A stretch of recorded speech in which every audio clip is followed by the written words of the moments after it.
to hit Iran or we're going to negotiate with them.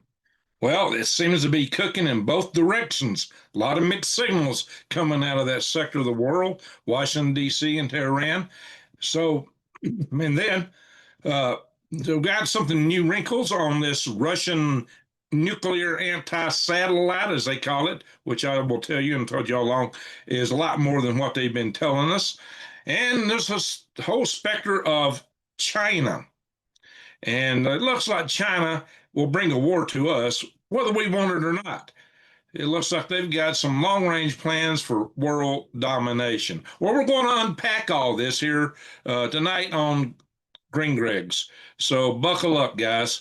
What's happening now over in Iran is that Donald Trump has ordered the USS Ford to the theater. Originally, it was H.W. Bush, but apparently the H.W. Bush was caught up in some kind of training exercise or something that limited its ability to deploy until 2 weeks from now. So Donald Trump seemed to get a fire under his pants to get something over there sooner. Why is that? Does he want to make something happen real soon? Or things about to go down? I mean by real soon, within a couple weeks or however long it's going to take the USS Ford to get over into the Middle East. But the USS Ford is not going too easily because the top admiral over deployments said he didn't want to send a Ford. He would resist it. And the reason for that is that the Ford is not ready. It's got a lot of maintenance issues. They're having a lot of problems with that aircraft carrier. And he's saying it's not ready to go. So what does all that mean? And, we're going to have to unpack that. So is there something real urgent? Are we on a countdown that's going to end in relatively near terms? But we're negotiating. Negotiations are starting later today, I believe, in Oman. Aragachi, the foreign minister of Iran, who's their top negotiator, is going there himself. And Steve Witkoff will be there to negotiate with him, who's our special envoy for these negotiations. You might remember he's the guy that's also been negotiating with Russia. So Witkoff has been quite active in these activities. So now here's the interesting thing, that they both seem to be in intractable positions. And some of the analysts are saying, well, given what's going on over there, we're not going to be able to come to terms because Trump needs to save face, and he needs something better than the joint comprehensive plan of action, the agreement that Obama negotiated. And Iran hasn't seemed to want to offer anything any bit better than that, and they do want relief from sanctions. And yet Netanyahu has pressured Trump to also add to what his demands are, which says Iran, basically gives up all their nuclear processing, all their nuclear materials, which I don't think they're going to go that far. But, they seem like they might be willing to go back to the joint comprehensive plan of action, which would be a failure to Trump and not be able to save his face. And so some analysts say this is just a prescription for war. We're not going to get out of it under these scenarios, that Trump's got to have something more than that. But Iran may have found a way, possibly. They have come up with an alternative. Says, well, and they said originally they weren't going to negotiate, under threat of military pressure, but apparently they're doing that. Now, here's the other dimension of what Trump, everybody says, well, we can just attack. Well, attack isn't going to be so easy. We've actually taken the USS Abraham Lincoln Strike Force Group, a bit of a distance away from Iran. Why? Because Iran has set up a vast array of anti-ship missiles somewhere, close to the Strait of Hormuz. They've set them up on their borders to be able to a lot of ship missiles. So they've got hundreds and hundreds of drones, maybe thousands of Shahid and whatever drones. They got lots of anti-ship missiles. And Iran's strategy is to be able to fire more missiles than we have missile tubes in our strike carrier force to be able to defend our carrier. It's the idea of saturation. You send so much stuff over there that we don't have enough stuff to respond with, and their stuff just keeps coming. Maybe that's why we got a second aircraft carrier heading over there to back that up. And will that be enough? Do they have so much stuff they could still take out a carrier strike group? I don't know, my friends, but you can see the stakes are very high. Now, General Keane, retired General Keane, he is saying that in the United States, it looks like we're going to strike them hard, and go in for regime change, which means a considerable number of boots on the ground, which is something we don't really want to see. But that may be Trump's only option if he really goes to combat with Iran, which is not a pretty picture, especially when you look at all the anti-ship missiles they've arrayed out there. And when you look at the other assets, there's a lot more to Iran than Venezuela. Well, our approach that we took in Venezuela, can we make that work with Iran?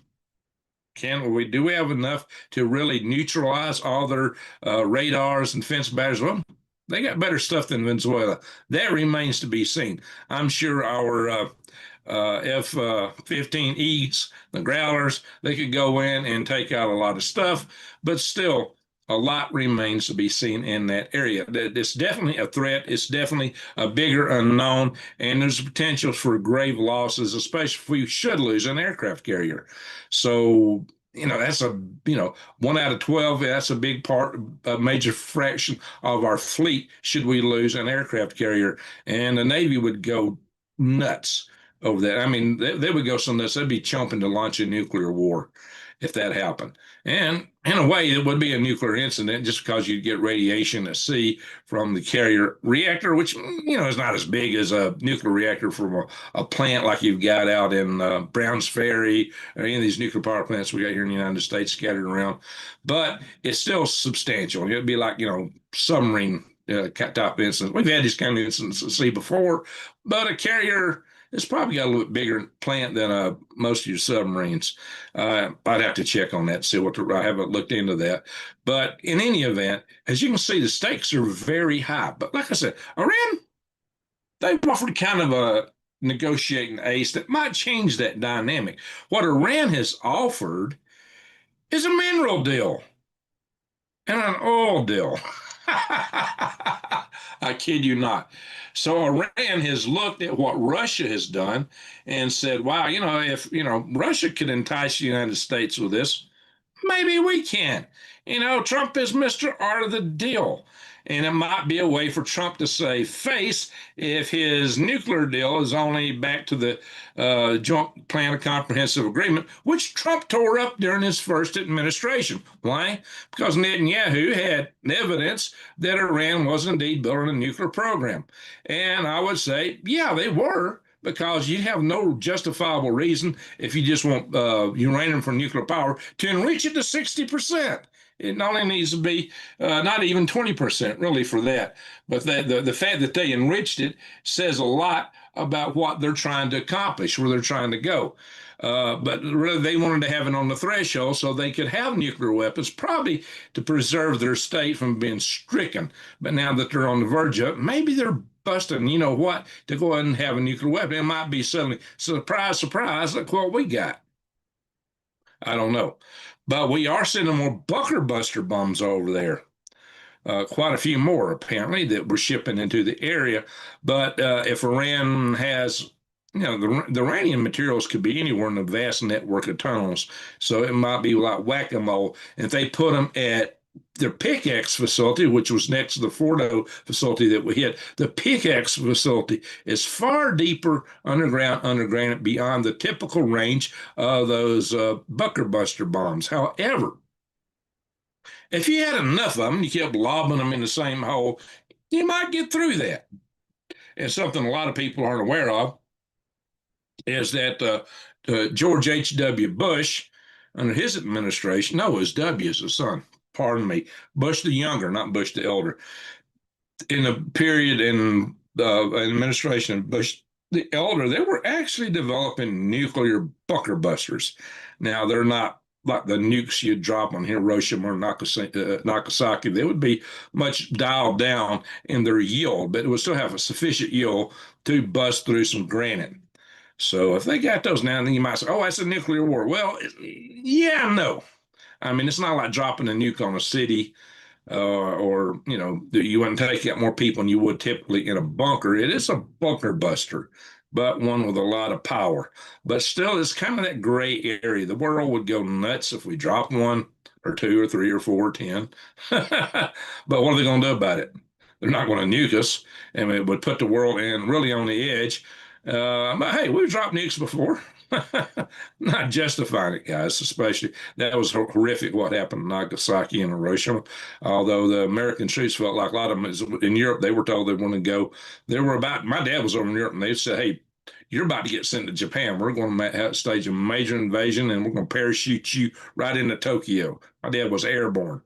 Uh, he thinks that the nuke saved his life and, probably a million American troops or something like that, a million people total, Americans and Japanese. I don't know. I don't know, but still, the dropping of those things was rather horrific, and especially considering the cities chosen. Well, Nagasaki was mostly a Christian community, had a large Christian community in the city there. Why did they choose that city? Strangeness, but anyway, I don't really trust our government sometimes, even from back in the 1940s. You got to remember the OSI that operated them was the predecessor of the current CIA.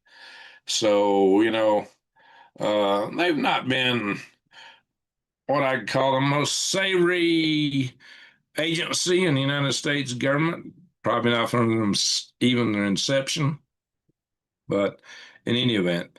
So it was the initiation of the state that's so deep, right? That and the FBI.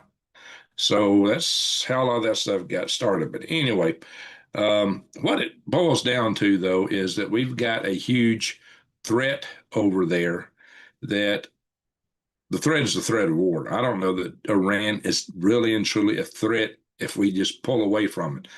Why are we even in the Middle East? I still beg that question. I don't have a good answer for it. Yeah, people throw out various blah blah this, blah blah that. I don't think it's worth risking our troops for, to be honest. And what are we really gaining by having such a massive presence in that region? I think we could just set it and forget it, get the heck out of Dodge. Um, we can't afford to be the world's policeman these days, but we haven't figured that out yet for some reason. We got another threat, which you might say, why are we the world's policeman for China? Well, China's building 250 battleships a year, warships, naval ships, whatever, however you want to count it. And no, excuse me, they're building 250 times more than us per year. Let me rephrase that. They're going to, at some point in the not too distant future, pass us in both ships and aircraft. And the real time frame where that becomes numerically past ours is probably between 2035 and 2045. Now, the truth of the matter is that considering our ships are got commitments around the world and spread around the world, and they're just focusing on their little small region, uh, they will pass us into what we can marshal in that region really soon, maybe much sooner than that. So, those numbers, it's just kind of hard to put that in the bank to figure out where that line falls. But as we know, China's already done war games for having combat, naval and air combat in the Caribbean and Gulf of Mexico, to include around Cuba, Florida, and up around Houston, Mexico. Hmm. Boy, that sounds real peaceful. They're not a bully.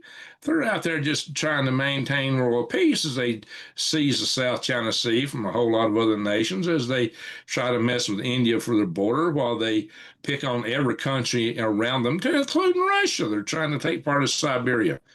China's nobody's friend. This dragon, is a friend of no one except for the head man, Xi Jinping. He's the only person who really is benefiting from all this stuff. Unfortunately, he's fired so many of his underlings that nobody's afraid to tell him the truth about anything. They're not going to come up and tell him, hey, we got a problem here, we got a problem there, we can't do this, we can't do that. Oh, yes, Emperor. Yes, That shiny invisible robe of yours looks absolutely great. I can't see your nasty rear end. You know what I mean? The emperor's naked. So, um, yeah, they're not going to bring him, bringing him the truth is dangerous. Battle of Gog and Magog. Yeah, we may be getting into that. So, I will check the chat, after I get the news stuff here. First, I'm just telling you what it is. Then we'll look at some articles. And I'll show you some other little fun stuff. We'll do the egg count, check the messages, and then do the egg count maybe. So for the people, it's my coffee club members. That's what I call them because they watch these videos in the morning. I'm gonna focus on these first and have a swig of coffee to make sure I can get through it. So that's what we're talking about, my friends. We're talking about um, a lot of mayhem that may be coming, and some of it may be coming whether we want it or not. I have warned you guys that China's at war with us, whether we realize it or not. And what I've been saying is we've been too dumb to realize it. Well, now some people are starting to write that and put that in articles. Finally, it's like, wow, I've only been telling you this for how long? You know, I guess finding a second bio lab in Vegas just woke some people up. Why didn't it take that? I always said that there's probably several more of them out there, and there probably is still several more of them out there. And you got to wonder how many of them belong to the same guy. How in the world do you arrest a guy for a biolab, you know, and have him under investigation and can't even find a property that he owns in an adjacent state that's got a biolab in it for 3 years? That's a total failure of intelligence. That's the FBI not doing its job. What kind of detective work is that? That's sorry. You don't need AI to do that kind of detective work. Go through the list of ownerships. That's old-fashioned detective work that you could have done in the 1930s, for Pete's sake. And now we got Palantir, which is supposed to have the intelligence to tell us everything. Well, I guess that kind of busts their bubble. Uh, Maybe you can research things that you target, but why were they not looking at such a threat here in home terra firma when we know this guy was a social? Why wouldn't they investigate all his connections? How could it be 3 years? I've talked on this before. Maybe some of y'all not heard of. Why can you go 3 years?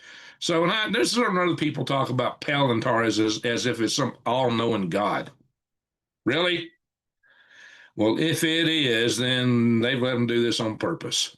So you've got to either accept one or two propositions out of this. Either we let them do it, or we've just fallen asleep at the switch. And having worked inside of government for a long time, I'm tending to think I've seen a lot of people fall asleep at the switch. So yeah, I'm kind of suspecting that because government doesn't work very well any way you slice it or dice it. That's why I don't like big government. I've worked in it, I've seen it. When I first saw it, when I went in the army, I was shocked because I was a socialist till I went in and saw the government really worked. It was like, this is nuts. No. Boy, that was an eye opener to me. But some people go through the service and they just don't get it. And they're still over there sucking on that socialistic concept. Why? See, I thought I was there because I thought it was better for everybody. It was just more equitable that I'd been taught that the big corporations were just evil, looking out to screw the little man. It was philosophy I was taught. Um, most of the corporations are owned by most of the retirees or people that have retirement funds in this country, to be honest. Although they're controlled, the big corporations are controlled by BlackRock pretty much and other big companies that sucked them up. And so, yeah, you might own them, but you don't have a lot of say so because you don't own the most of them because BlackRock owns too much. And then you got the big companies that bought out all these other little companies, which are bringing you really crap products that aren't safe to use.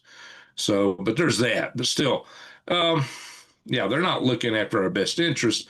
But socialism just don't work economically, and communism's even far worse.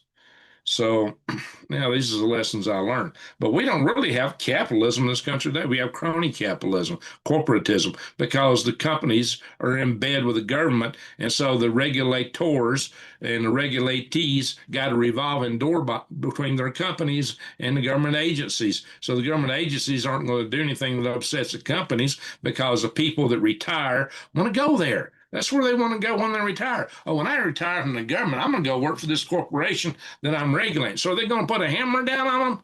No, no. And the big corporations, they kind of control the government to a big degree. The government just kind of lets them run roughshod with whatever they want. I've seen that between NASA and Boeing. Oh, yeah. They just let Boeing get away with a lot of stuff. It blew my mind. And we're about to put a crew on one of those things called this SLS. And Bowen took a lot of shortcuts, but look where it got them with their Star Clipper. That Star Clipper 101, whatever they call it. They still can't get a crew to fly on that after many years. After about 5 times the budget, development money that SpaceX used to build the Dragon capsule, which has been flying for years. Bowen still can't get their capsule working. What a shame. But see, but why? Boeing's a big bureaucratic company. Some of these companies just get too big, too bureaucratic, and they just can't respond in a really good fashion. But that's another story. So, speaking of which, let's just go through some of these news articles, and I'm going to start out with kind of sticking it to the big companies. Let me do a share screen. Ding, ding, ding, ding, ding, ding, ding, ding, ding, ding, ding, ding, ding, ding. So, ow, I'm not going. There we are. Took a minute to switch. Speaking of switching, that's what I'm going to propose you do. I propose you consider switching away from this big nest of companies, all these companies out here that you think you're buying products from. A lot of them started out as good companies that had the customer in mind, but they got bought out. And they got bought out by just a few corporations, about a dozen corporations, bought, several dozens and dozens, hundreds of companies. And they all got a common thread. They all have a big part of their stock owned by BlackRock. In case you don't know, BlackRock is owned by Larry Fink. Well, he's the CEO. He owns a big share of it. And Mr. Larry Fink, what does he do? He's taking over the House of Klaus, the Economic Forum of the World. I'm kind of twisting those worlds around because the W comes first. Yes. And BlackRock's model is they're going around and buying up houses when people, as mortgage goes, bleh, they are snapping up houses all over the country. And that's part of what's been driving the housing prices up, although I think they're starting to fall in some sectors just from a lack of demand. But they've been snapping them up at discount. Plus, they get cheaper interest rates than any of us can get. And that's one of the advantages they've got. But in snapping all these up, they're trying to move us to a world in which you don't own anything. You got to rent everything. It goes back to where? The House of Klaus, the economic forum of the world we're talking about here, in which they've told us you will own nothing. You will have no privacy, but you'll be happy. Yeah, right. Because then they can control the rents and just jack them through the sky, which is what they've been doing. And they put out a lot of money in these other companies. They put out a lot of money into the government. So the government, just kind of turns a blind eye and lets them do what they want. And lets these companies do what they want. The United States allows ingredients in your consumer products and your foods that are not allowed in other countries. Now you hear this about food. It's even worse when it comes to consumer products like lotions and shampoos and dishwashing detergent, all that stuff, clothes washing detergent. They just load that stuff up with chemicals because it's cheaper to pay the lawsuits than it is to actually build good product because they don't have to.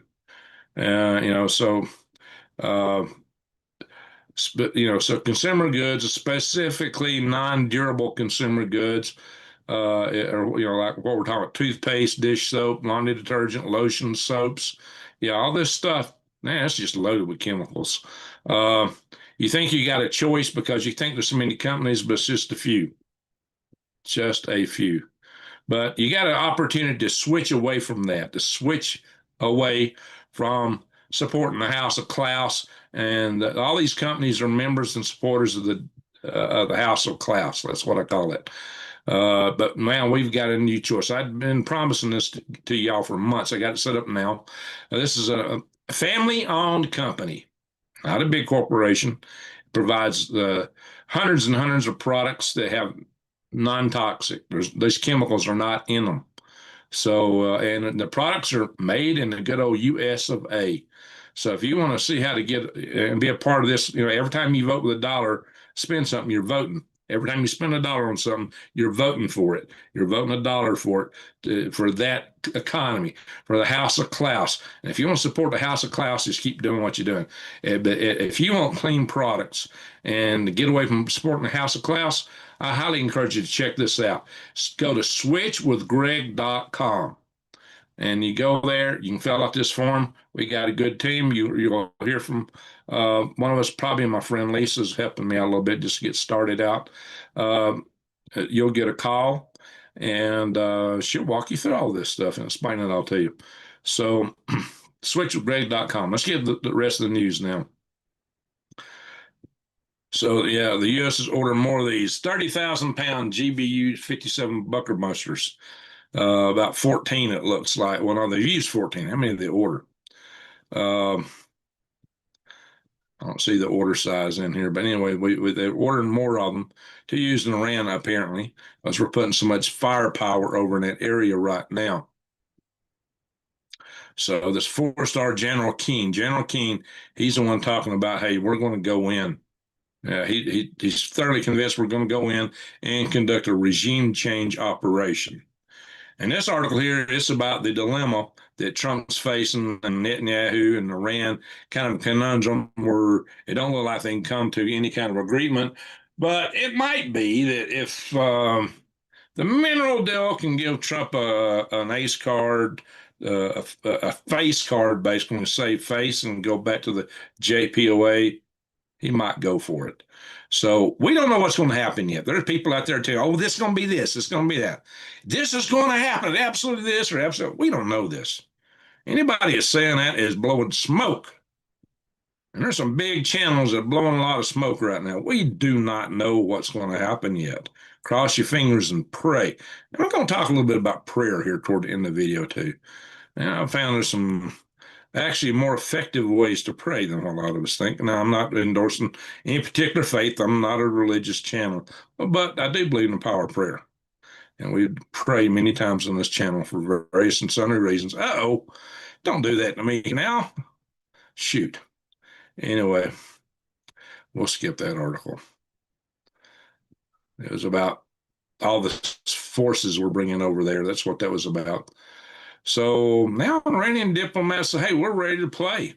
We're ready to play. I'm just going to go through these articles quick. And here's what they're proposing. This new economic partnership with the United States. Iran is, yeah, mineral deals, development of oil. Hey, you companies come over here, invest in us, and y'all can get a piece of the action. You know that Star Trek episode where they found a planet that somehow got a book about gangs and was living like it was the 1920s. A piece of the action was the name of the show. That was kind of funny. It's one time the Star Trek guys violated the Prime Directive, the only time. So they got them a piece of the action because that's what the gangs expected. Anyway, funny stuff. But seriously, that's kind of what Iran's proposing here. But the United States does not have an history of trying to develop competitors economically. So this might cut across the grain. It would probably be opposed by Lindsey Graham, and who definitely wants us to be bombing the snot out of them, and Lord knows who else. Lindsey Graham, Haley. I can think of quite a few out there that would probably oppose that. So It's an open question. Negotiations are just about to get started. We do not know how this is going to pan out. Now, I'm assuming a whole lot of our show of force is just try to apply pressure for negotiations. And apparently, in spite of Iran saying, well, we're not going to negotiate under pressure, well, they're doing that. And they're trying to find a way to keep what they want while trying to save face for Donald Trump. I kind of think we ought to take the deal, be honest, because I think the threat posed by Iran doesn't come to par with the threat of China. And we need to save our powder for a bigger fight, if you know what I mean. Keep our powder dry and save it for a bigger fight. Because we got bigger problems elsewhere. And if we get all bogged down in Iran, we got less to deal with down the road, especially if we did lose a carrier. I don't think we'll lose a carrier, but it's not outside the realm of possibility.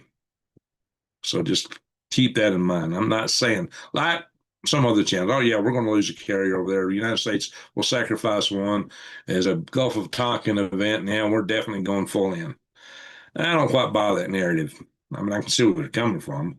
I'm not going to criticize them too much. It's just I don't buy that narrative because to our Navy, those carriers are sacred. They might sacrifice some other ship, but not a carrier. Unless they just are convinced that it's just a failed carrier and won't work. But that's, you got a crew of 10,000 people on most of these carriers. That's a city. That's that's like Snowflake and Taylor, Arizona combined. That's kind of hard to believe. Aircraft carriers got more people than the two closest local towns to me, which are like 20 miles away. Wow, it's a lot of people. Anyway, I think the Ford's got a few less because they built Ford to be more automated. Anyway, but isn't that crazy? Uh, so let's go on here with some other news articles here. Now, this is something I've been talking about for some time. Once again, a new article just came out on the 16th, which is still yesterday. I mean, we're now on the 17th when we hours off. So this article just came out. Russia's space nuke simulations show it would have devastating impact. It's worse than we thought, according to this article. And the picture is the whole Earth on fire. Well, it won't do that. But what they're finding is this impact on satellites will be a lot worse than they were thinking. It's going to take out a lot more satellites, and even possibly the radiation that would be left over in Earth orbit would probably terminate everybody that's currently alive on the International Space Station, including the Russians. So it would be a devastating weapon in that regard. But what they still don't talk about, and they say we've been talking about this for what, a year now, over a year. They've been talking about these Russian anti-satellite space nukes. And what I've never seen anywhere else in any media except right here on my channel is the truth. What is this weapon? It would take out satellites, yes, but it's also an EMP weapon. And in fact, not to have EMP effects somewhere on the ground below, the only way they could avoid EMP in someone is to do it over the Pacific Ocean. Wait till it's over the Pacific Ocean and then set it off. Otherwise, just about anywhere else, you're going to be hitting land areas and affecting populations. So it almost has to be over Point Nemo, which is one of the most remote places in the Pacific Ocean where we like to dump satellites, like they're planning to dump the International Space Station there currently. Let's hope they put it in a higher orbit to preserve the materials. But that's what they're planning to do right now. Point Nemo, right in the Pacific Ocean. That's the furthest point from other human civilization can get to. So that's about the only way. It's not an EMP weapon. By EMP weapon, we're talking about mass destruction of electrical systems and electronics on the ground. Nobody anywhere else has thought of that. Duh. I mean, we know what's a HEMP, high altitude electromagnetic pulse. How are they created? Nukes set off in space. And somehow they just totally missed it on this one. All our defense experts, oh, they're so smart. You got to be kidding me. For a whole year, none of them was talking about this. When I first saw this article, or articles on this topic, I brought this out. And nobody watches my channel, I guess, so that news hadn't got out. Nobody else, and some people, I've been accused by some people repeating other stuff. Ah, you days repeat what's in the news. Really? Bull, bull. I tell you stuff nobody else is talking about. And still, nobody is talking about this one. If they are, you show me where it's at. Maybe they picked it up from me, if they have, because I've been talking about it for a year. And I did bring this up, man-made EMP. Yep. Well, when you get it above the surface, like in space, it has a lot bigger effect because it knocks loose the electrons in the ionosphere and upper atmosphere. I mean, you can sit on upper atmosphere below the ionosphere and still have a major EMP event. But it's the Compton radiation from the gamma rays that causes that. The Compton effect, excuse me, the Compton effect from the gamma ray radiation that causes the electrons to get knocked loose in the upper atmosphere and just create an electrical wave. You get three components. E1 is the short radiation, short frequency radiations that take out smaller electronics devices. E2 is a big lightning, and there's E3, which is longer form that takes out power grids. And a lot of that's through terrestrial current, which means it comes up to the ground. So your blocker's got to be on the ground. Oh, there's a certain company out there that sells a device that's going to protect your home from 42 EMPs, and it does it by shutting everything to the ground. I did a review of that device because they tell us in their literature that they tested it and it passed and they told us what spec it passed. And I went through and reviewed that device on this channel, the spec they said they passed, and their own test data, and showed you why it failed. They just did a very narrow spectrum of tests. They did not satisfy the requirements of the spec they claim to have passed. They did a very narrow set of tests, and it would do nothing. Maybe raining here. Hearing something. That may be my fan on one of my computers. We got winds right now that are running about 32 miles an hour with wind gusts of up to 53. It's been a very windy evening here. So I got the cat in the house. She's upstairs sleeping. Anyway, guys, so yeah, who else tells you this stuff? Nobody. So yeah, trillionth of a second, Jason. It's so fast. Bam. You can't throw a switch to stop it.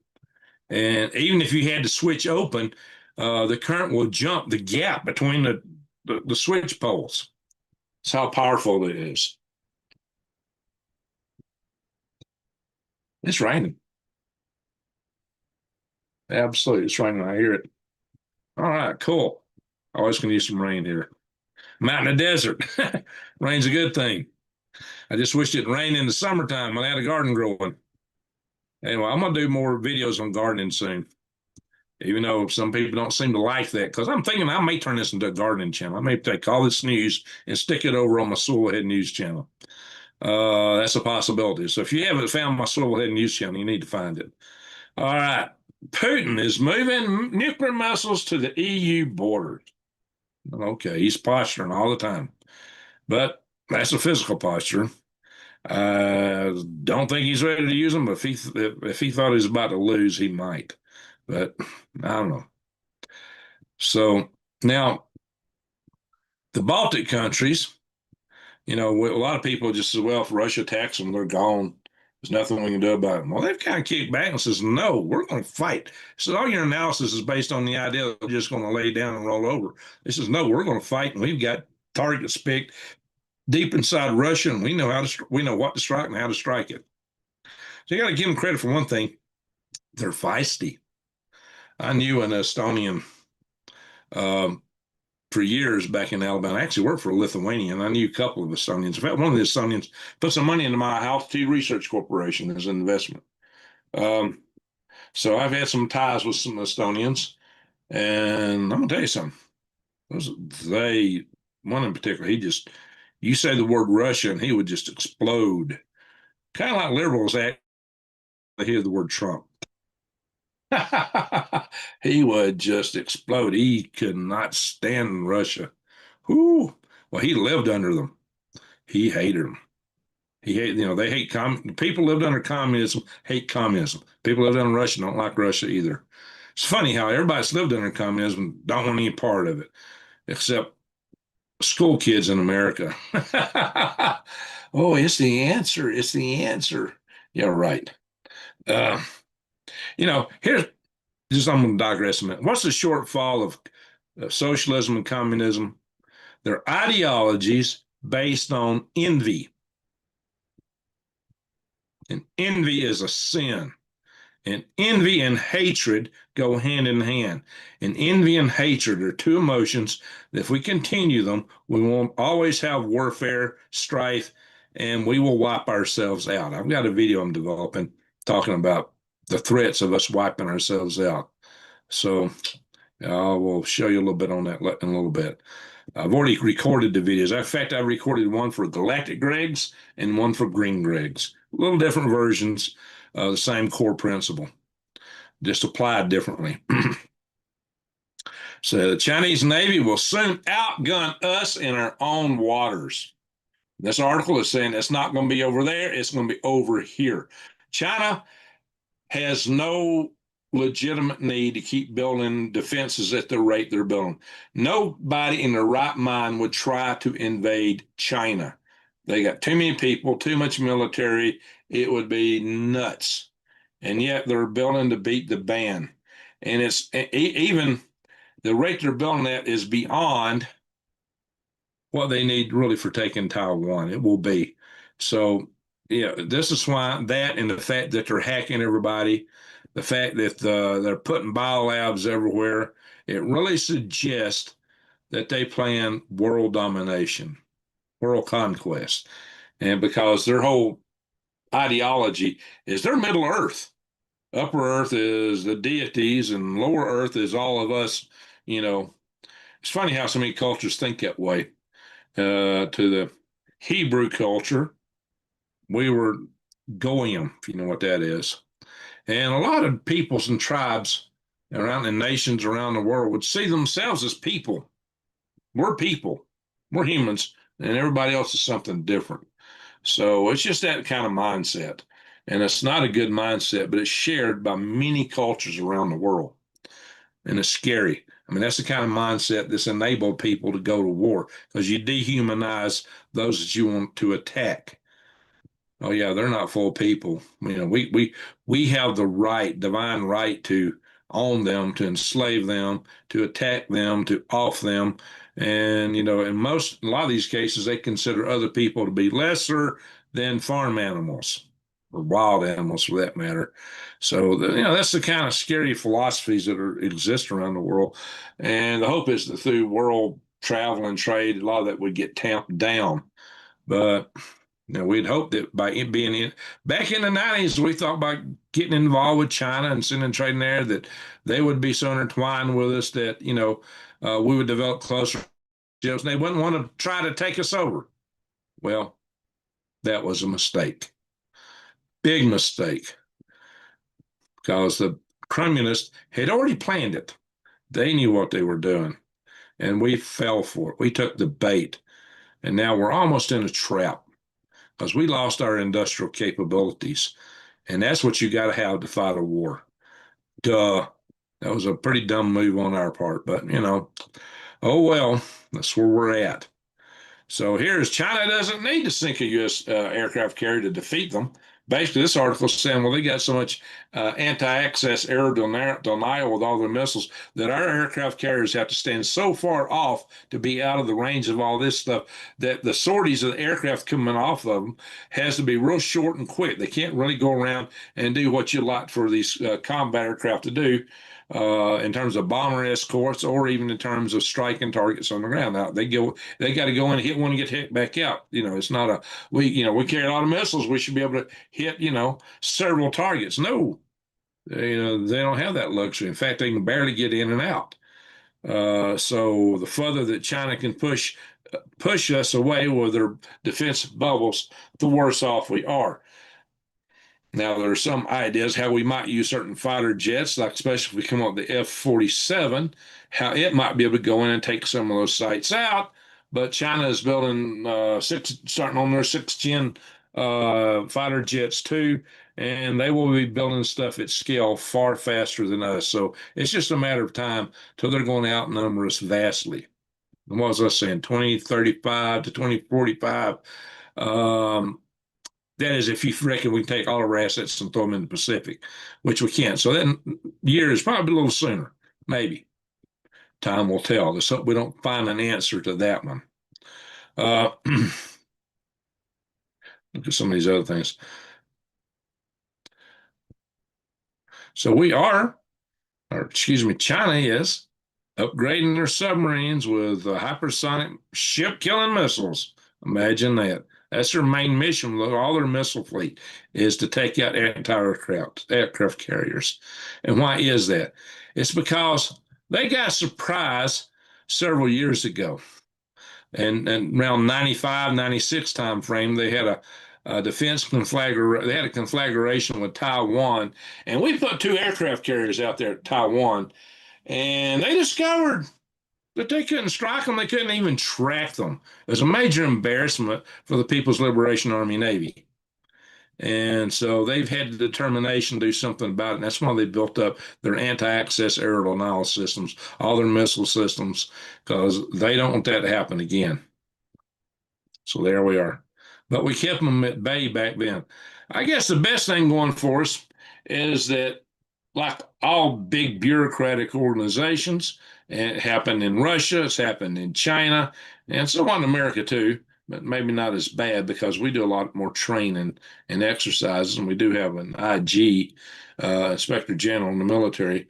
But oh yeah, I've been in units where they had figured out how to move stuff around where the IGs wouldn't catch things and hide things, and supply sergeants would trade things out. Oh, we got an IG coming. Can I borrow blah blah blah blah blah because my books are short? Yeah, they do that.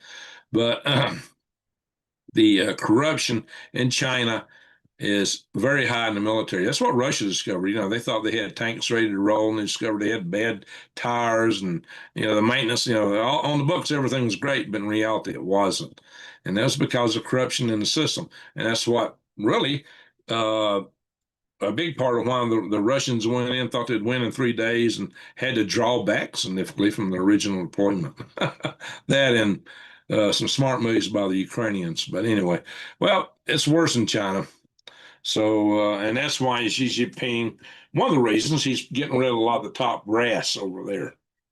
But he's also getting rid of anybody that's not wanting to hit Taiwan. He wants to take Taiwan in his lifetime, which means he probably don't want to wait to 2035 or 2045 because he's getting rather up there in years, and there's a risk that he won't be able to take it in his lifetime if he don't put a move on it pretty soon. They're telling everybody 2027. And maybe that is their aim point. Maybe they won't pull the trigger then. But on the other side, if you're really going by Sun Tzu, which the Chinese wrote the book, you're not going to tell anybody when you're going to do it. In fact, you'd want them to think you're going to do it out here and you're going to do it over here, like sooner. What Sun Tzu say? If you got a big military, make them think you got a small one. If you got a small military, make the enemy think it's huge. That's how General Nathan Bedford Forrest got General Strait, who had 10 times the forces that Forrest had, surrender to Forrest. Forrest made Strait, General Strait, think that his forces were bigger than him, but Strait's forces were actually 10 times bigger than Nathan Bedford Forrest's forces. So Nathan Bedford Forrest got an army 10 times bigger than his to surrender to him. Yeah, he was pretty smart. He never lost a battle he fought in. I mean, his army got surrendered by, I believe, Braxton Bragg, higher level. But he was a scrapper. He was a fighter. Whatever you think about him, aside, that's one thing. He knew how to fight, and he didn't care who he was fighting, how big they were, and he could take them down. He did.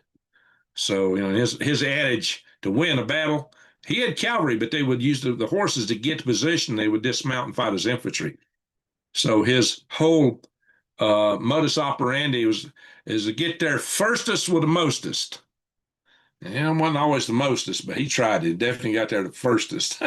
You want to get in key positions and get there in a hurry. So that's what he did. In any event, so no, it's a history.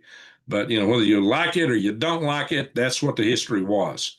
So just laying that out there. But so this grafting corruption, maybe that will work to our advantage. Just cross your fingers and hope and pray. But what I've been telling you guys, that China would use robotics to make up for the shortfalls in their demographic population. I said they would use robotics in their industry, they would use robotics to look after their elderly, and they would use robotics in their military, use robots to police their population.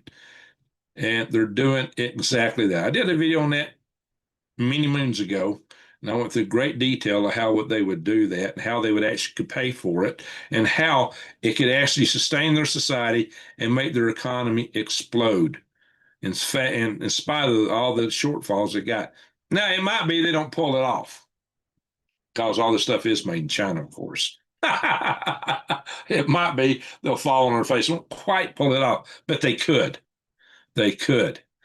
So, and now they're using robots as to patrol their streets. It's just beginning.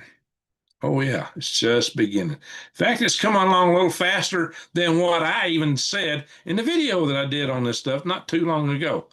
And there is a robotic street cop on top of a little, that looks like a little robot lawnmower, don't it? Imagine that. That takes some coordination for a robot to ride something like that. He's out there directing traffic. Imagine that. It means he can see it. Oh my gosh. And all kind of other stuff. Create videos. I don't know if I don't need to make those kind of videos. Anyway, so there you are, my friends. So indeed, that's a variant of the T-800. Yeah, they even name it after Skynet robots, Terminators. Holy walking smoke-a-moly. Why they got to name it that, the T-800, huh? Tell me. So, and now auto companies are suddenly going, oh my gosh, if we trade with China and let all their BYD cheap electric cars in the country, it's going to put us out of business. Our big three is saying here in the United States, automakers in Europe are saying it. So why are they doing it? Why are they just going to let this happen? Canada, I don't think we're really going to let them in at scale here in this country. But Canada, you just got a big auto industry in the Toronto area. I know, I've been there. I've seen the factories. Uh, in the same in around Detroit too. Uh, Canada, Europe's got them yet. All you Canadians and Europeans are turning to China. You're going to pay mightily for this in so many ways, really, economically and then militarily when they come to put you under their thumb. So, not a good thing. Cuba. Well, Cuba looks like they're probably poised to fall soon unless something happens over there because they're running out of fuel and the natives are restless. So Cuba may no longer be a communist country in a few weeks or months. And anybody gets rid of communism, it's always a good thing. And then there's this whole AI apocalypse, which I've covered this in different ways and we'll cover it some more. But this article is 5 ways that the AI apocalypse is going to get us. And one of them is the safety experts in all these companies. What do I work? I'm actually doing avionics system safety on a commercial space station. That's my day job. It's on a Star Lab. I've done software safety on an Army missile and a little bit. And I was over a combined avionics and software group for the Space Launch System at one time. But this is what I've been doing for the last several years. I've been actually working system safety on mainly avionics and software. So I understand the kind of language and the things these people are looking at, what they're dealing with. And I also understand a lot of companies they will tell you on the cover, oh yeah, we're safe. NASA will tell you that safety is job one, or used to say. But, then they let Boeing do whatever they want to. And yikes. There's some risk. Let's just say that. So when the safety experts are fleeing companies like Entropic, which has this AI system called Claude, which is probably the best AI writer out there, by the way. Claude is good. And Claude, you can set up, model your brain in within various projects. Claude's a powerful tool. I'm not used it that much. I've used it some, but it's a powerful AI tool. Will probably outlast, it may outlast ChatGPT because ChatGPT is losing money and Microsoft's about to bail on them because they keep asking Microsoft for money. Microsoft's getting kind of tired of it. So ChatGPT may go belly up. That's a possibility. We're going to hit a lot of your AI companies aren't making money. So we may hit a AI bubble just like the internet bubble we hit around 2000. It may go pop, but we still have internet. Internet grew, but it's just those earlier companies that had junk business plans. They went belly up. So AI will still keep moving. It ain't gonna stop. It's technology to keep progressing. But we'll probably see some shakeups. Companies that aren't financially solvent, they ain't gonna make it for the long term. Let's figure out a way to make money. So it's interesting how people go to Chat GPT to figure out how to make money on the side hustle. Oh yeah, if you don't know, they actually gave a store. They let some AI models run a store and they went broke. So much for all the AIs taking over the world, but um, yeah, there's some safety concerns. One of the things I worry about is that the deep fakes, where they can, and it's not the AI that's going to do it, it's somebody. And the biggest problem behind AI, I've told you all along, the AI is not sentient. It isn't going to, at least it does. I don't know how one can get sentient, although it does act like it sometimes. Um, the situation is that you got to worry about the man behind the curtain, like in the Wizard of Oz. That's because there's always some people, nefarious people, using and controlling AI. And the deep fake dangers is that they will take pictures and make of somebody. They can do this. They can take a picture of somebody that's available on the internet anywhere.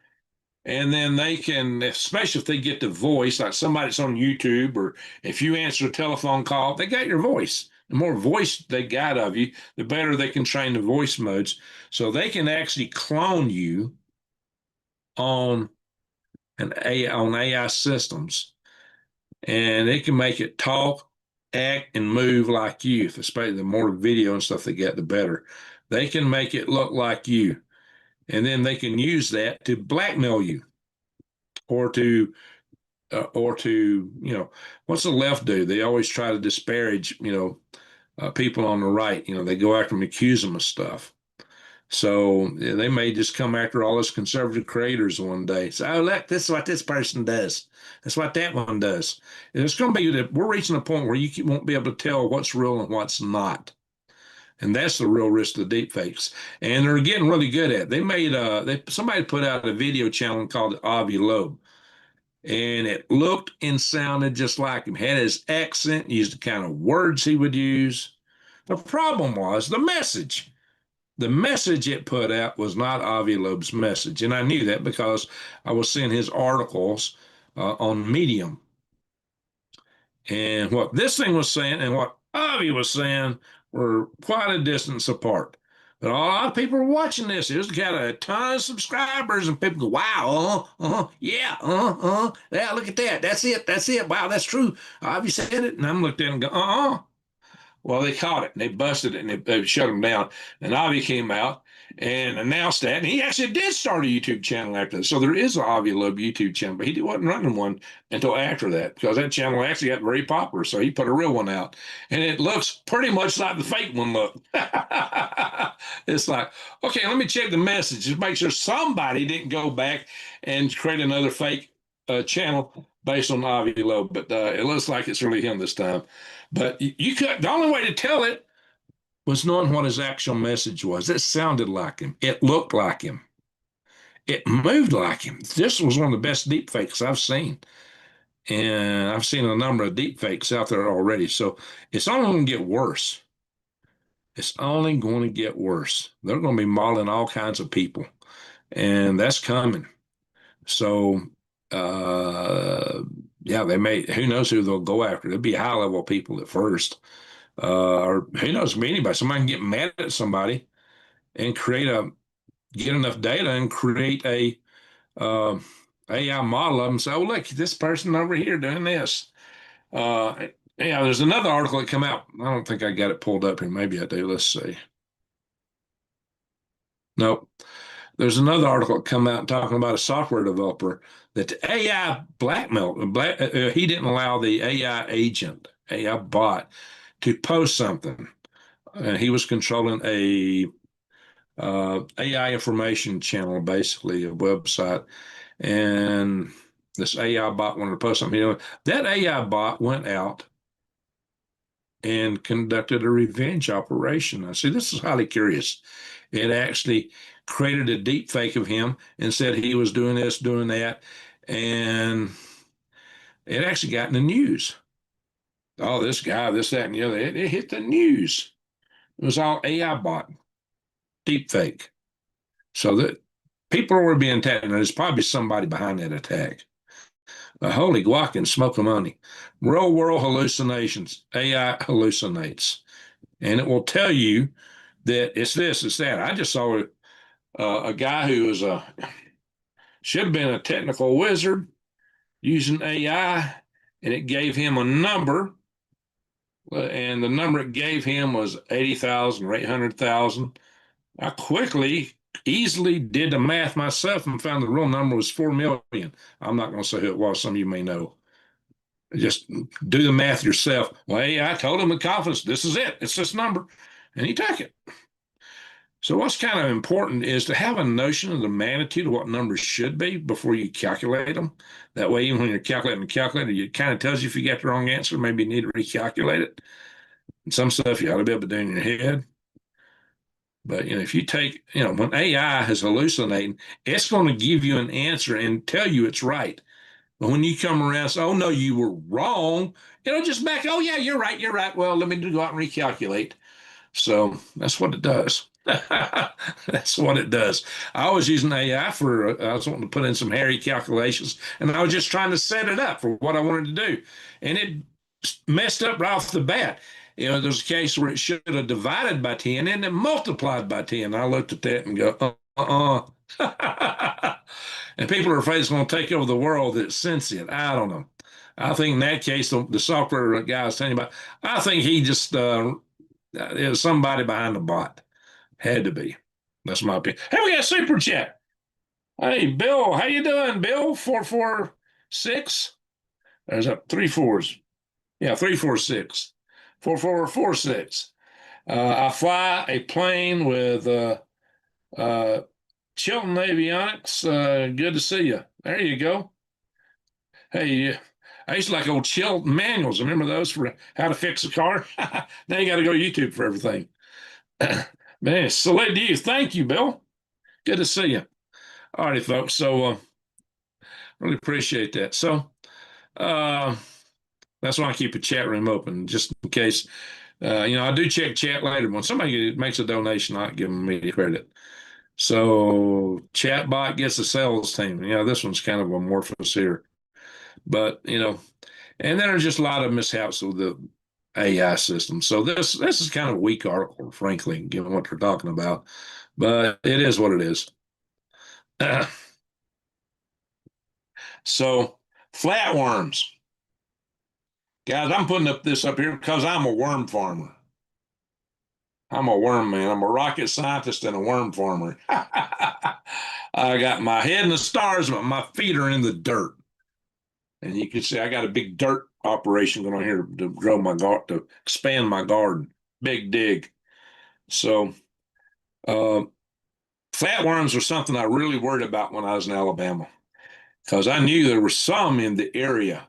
And one lady that came to work for me for a while told me that she had some, and that really scared me. I was afraid she'd just get mad at me and bring flatworms and put them in my system. Flatworms, they eat up earthworms, and flatworms are almost impossible to get rid of. You have to basically pour salt on them, just like a snail, something like that. Because if you cut them, if you smash them, you can take a rock and just smash them to bits. Every little bit and piece will make a new flatworm. You just, instead of killing one, you just made 100 or several hundred. Oh, they're nasty. And they got a toxin to them. So flatworms are bad, bad business. Well, they found a new way they're spreading. They just discovered this on the coats, on the coats and the hair of pets. So maybe you don't keep your pets out of your garden, away from your worm farm. I don't think there's any flatworms around here. It's just too darn dry, thankfully. No moles, no flatworms. We don't even have any, there's not many worms around here, so there's no robins to eat them. So I'm in a good area for not having pests. Challenge will be keeping my worm beds moist. So anyway, so that's what this is all about. I just want to let y'all know that typically they're often called hammerhead worms. I don't see a hammerhead on that one, but it probably would flare out. That almost looks like a red worm. But yeah, it's got that big stripe down the back. That's definitely a sign of a flatworm. I don't see the hammerhead. So that's definitely a flatworm. Not the way they typically look, but they can look like that. So that's a good heads up. So if you guys are gardening, you want to avoid flatworms. Don't mess your garden up. And if you're worm farming, you definitely don't want them around. So just a heads up, guys. You got to watch the flatworms. And why I put that in here? Because to me, that's news. So I'm a gardener. I'm a worm farmer. And if you're a prepper, you ought to be too. All right, volcanoes. Talking about the most powerful volcanic eruption ever in world history. This is the eruption of Mount Tambora in 1815. That's it. Because it created the year without a summer in 1816 after it went off. And when I was in school in Alabama, our book, No Alabama, in our history book, talked about that year and said in the July of that year we had frost here in Alabama. Well, not here in Alabama, not here in Alabama. I imagine Arizona had frost too. In the middle of the summer, a lot of crops were destroyed. Well, a lot of people were living up in New England at the time, farming and gardening like New Days. Hey, done New Days. And what happened to them? Shoot out from Palma, California, Stan. Yeah. Yeah, there's a lot of stuff going on over there. Oh my gosh. So, guys, these are things that can happen. This is why you need to have extra food stores. When I grew up, most of the families canned their vegetables, and their objective was to have 7 years worth of canned vegetables, because they figured that was about as long as they'd stay fresh. But that was their plan, and because you don't know what the weather's going to do, you never know when you're going to get a crop failure. So they would put up a lot of food, and it wasn't called prepping. It was just the way it was just living. You know, they followed all the prepping stuff that our preppers will talk about, but it wasn't prepping, it was just living. That's how they were used to it. That's why country folks got a better shot at surviving, especially if they follow the old ways, like old ways, new days. But there's not enough people growing gardens, even out in the country these days. I did some videos on that years ago, just driving around looking all the farms, and nobody had any gardens. It's like, wow. I even looked from sky, I looked down on Google Earth to see if that was true, and it was still true. Or if somebody had a garden as a small one. No, guys, I'm building a really big garden. Why? I want to be able to feed myself and a few other people too. I figure I could feed 4 people and still have enough to sell. So I could trade, make a living from a garden or from a worm farm, either or both. Come to Oregon. Yeah, we got Drops left Oregon. Drops is in the house. Drops was one in Oregon, Drops or Washington State. He went to Arkansas. Tell him about it, Drops. Let's hear you. Same here. Only found like five gardens in your area. Yeah. And so what's that mean? The farmers are going to be starving to death. People will be hungry when it goes down. That's something nobody banked on. You know, when the EMP Commission said that when the grid goes down, 90% of the people were going to starve, they were thinking of city slickers. Died due to starvation, societal collapse, disease. Well, there'll be a lot of disease in the cities because you can't pump water. The sewers aren't going to work. All the sewage will pile up. Garbage will pile up. Water won't be fresh. Dysentery and every other disease will be out. The people won't last 3 months, and they'll probably eat each other before then. It'll probably be more like 2 months, and the cities will be ghost towns. Not because the people left, because they're just gone, pushing daisies. Well, that ain't gonna be much better on the farms. That's just the fear people to deal with. I say get out of the cities, but because then you don't have as many people looking to eat you. But even out in the country, people aren't growing food. A lot of people think, "Oh, I got a big rifle. I'll just go out and shoot stuff. I'll be all right." They forget that your ancestors, back when there were a lot fewer people and a lot fewer guns, and all the guns were smoke poles, you had to pour powder down and then ramrod a chunk of lead down on top of that. With those kind of weapons, they almost extinct in all the game. So there ain't gonna be anything bigger than a rat to eat. That's what you can be in your big bull rifle. When you hit a rat, that rat's gonna go poof. You'll find a little fur, and that's about it. Maybe a 22. You probably don't want anything bigger than a 22 caliber. Maybe a shot nug. 22 long rifle. You better have one. I mean, it might be okay to have a deer rifle, have an AR, AK, but you're going to need a 22 long rifle. It might be a blow dart. Maybe some little bitty arrows. Oh yeah, I got the blow darts. Why? Because I believe that when it comes that time and day and that age, when everything's gone south, every time you pull a trigger, you're shouting, "Here I am!" And it goes boom. Here I am. Here I am. I just shot something. There might be some food to eat here because I just took a shot. Everybody's liable to come. They'd be looking to see, hey, we got another super chat. Well, thank you, Bill. Hey, I'm trying to preach it. Thank you, Bill. Really appreciate it. I'm trying to preach because I've had so many people tell me, "Oh, I ain't got to grow a garden. I just go out and shoot stuff." And I'll tell them, "Oh, you need to be watching how to garden." They go, "Oh, all I got to do is put a stick in the ground and scratch it and put a seed in it." You ain't paying attention. And if you garden in such a way that you got to go to the store to buy everything, which is most all gardeners, you ain't doing yourself no good. You better get heirloom seeds and figure out how to compost and not have to buy fertilizers. And worms are one of the best ways to make the best fertilizer you can find. Worms and worm tea. And worm tea is good for controlling moles and other insects too. So I've done tons of videos on that way back in the past on my channel. If you go to my channel, click on videos and search for the oldest ones, or maybe most popular, and you'll see some of those videos telling you how to actually grow a garden without having to go to the store. And it bored people. I spent so much time showing how to prep beds. That's the most important aspect of it. It ain't how to put a seed in, that's how to get your beds ready to grow. Unless you're pouring chemicals in it, which I don't advise. I don't do that. Ever. My gardens are beyond organic. They're completely natural. I do not use chemicals. I have used bacteriotherm genesis. I have mixed in my worm tea. That's it. I do not use chemicals. So that's the way I garden. So the way I garden, I ain't got to buy nothing from a store. But you need to get your seed stock because I'm expanding my garden. I'm about to get more seed stock. So I will order some more seed stock. I got a faith impediment. I can't talk. That sounds like some of the people I knew back home. Anyway, so but that pup, I understand that where I came from. That's just the way you talk. It ain't a speech impediment. It's just the way you talk. It's a lingo. Anyway, yeah, that's your Appalachian lingo. That's not a speech impediment. That's just a dialect. Nothing wrong with it. Seriously, nothing wrong with it, really. It's just a little different. Anyway, so let me go on here. Pardon me. But, how'd I get in? It's talking this volcanic stuff.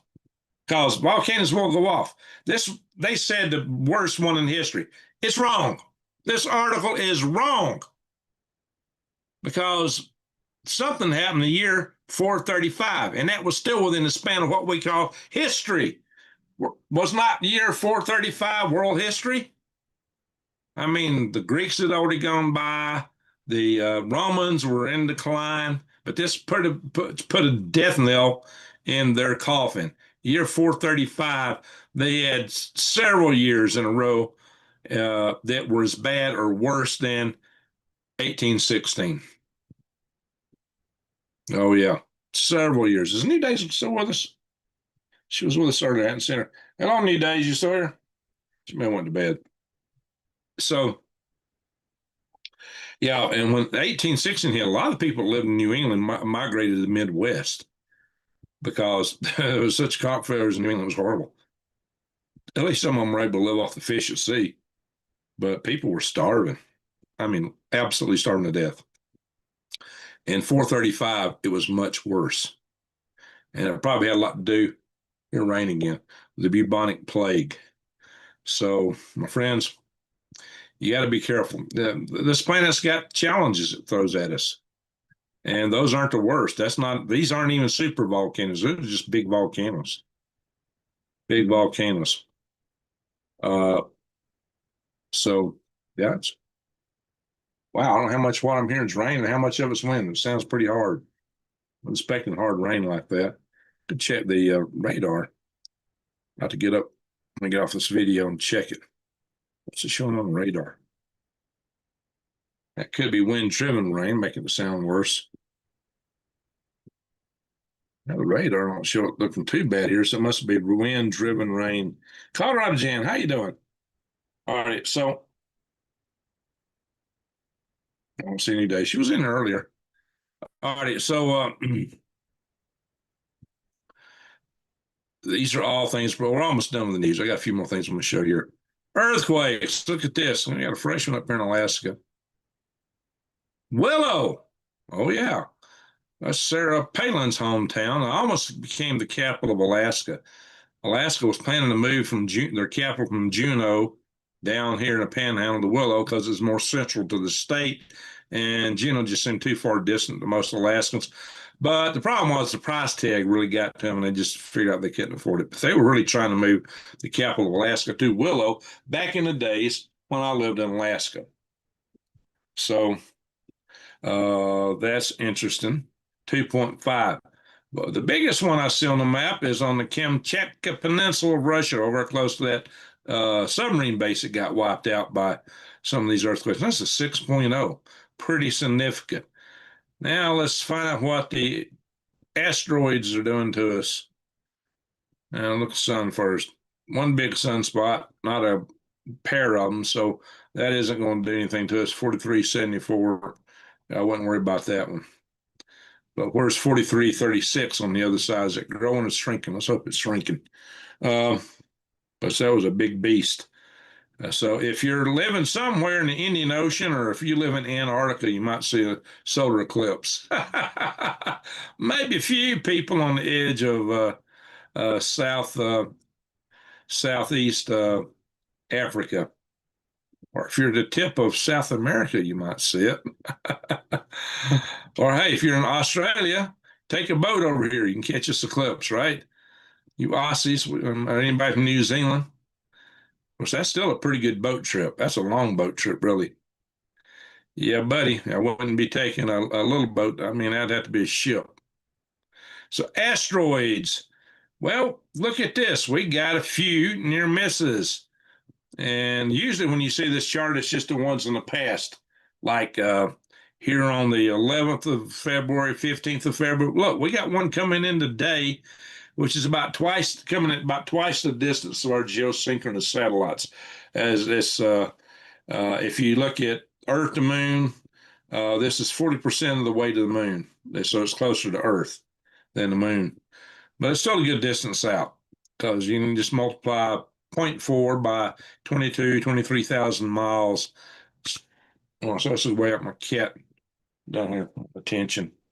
Anyway, so we've got other ones coming up. You got to look at the red ones. That's the ones that's coming.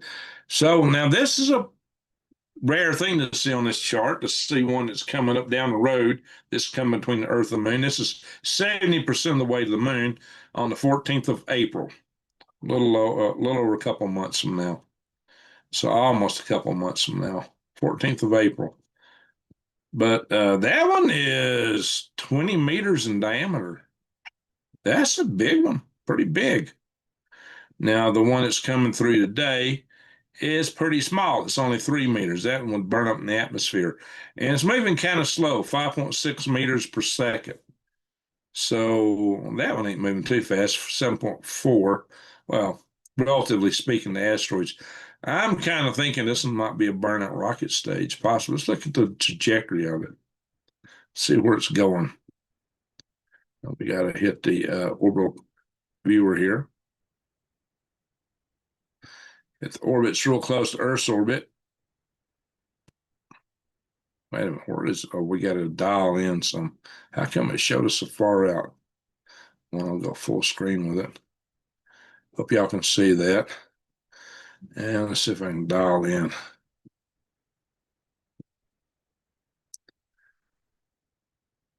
Our Earth's orbit's blue.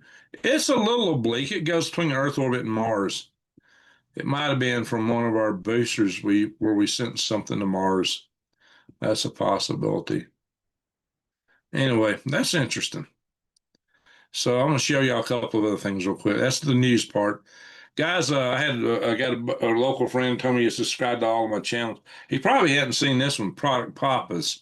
I haven't posted anything on here lately, but that's kind of interesting. Even though I haven't posted anything, I'm still getting some views over here. I put this video up 4 years ago on the Craftsman Shop Heater product review, and it's actually got about 5 views here in the last 48 hours. Considering it's an old video, not been, look here, the views keep going up. This video is kind of popular, and it's going up even faster. Oh, 6 views last 48 hours. Look at that. It's going up faster. This video is getting popular and getting more popular.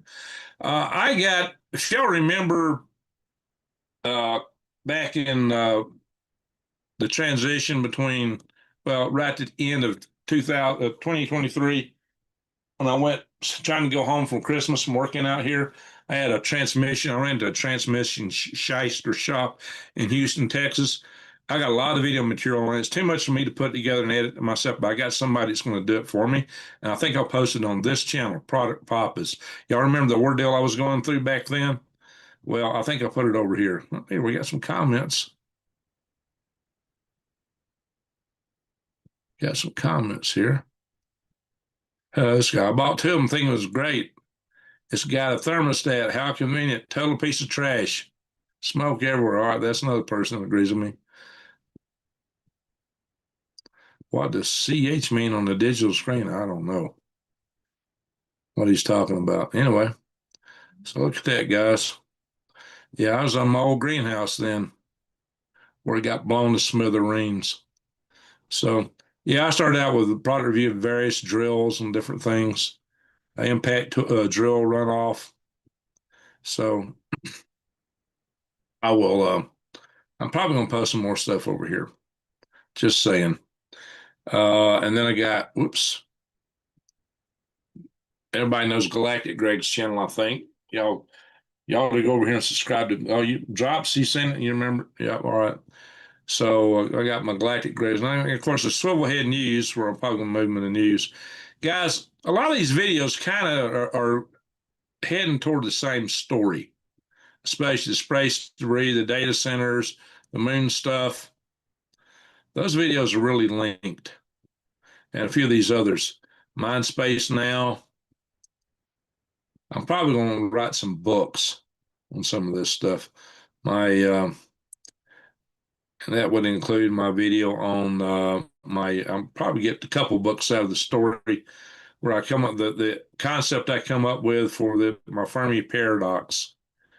Now that video didn't do so well, but I got some powerful stuff in it. So yeah, a lot of these videos, including the asteroid gold rush, talk about mining mini moons. These all hang together. And I got another video I'm coming out with, so I'll show you a thumbnail for it in a minute.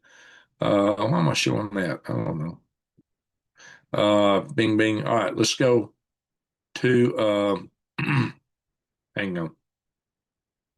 What's up, kid? What's up, baby? He's on up here. All right, let's do a stop sharing. I'm going to show you something else. Show what's coming up. Ding, ding. I gotta open this file here first. Ding, ding, ding. There it is. I'm about to go to the chat room. How many we got in the chat room? We got 101. 101, just a little bit longer. 10, yeah, remember those cigarette commercials? Who here's old enough to remember those cigarette commercials? Put a tune in the chat room if you've ever heard that. 101, just a little bit longer. If you remember cigarette commercials, put a two in the chat room. All right, I gotta hit the share button, not move it. So I've got a video where I'm talking about very big existential threats to our survival.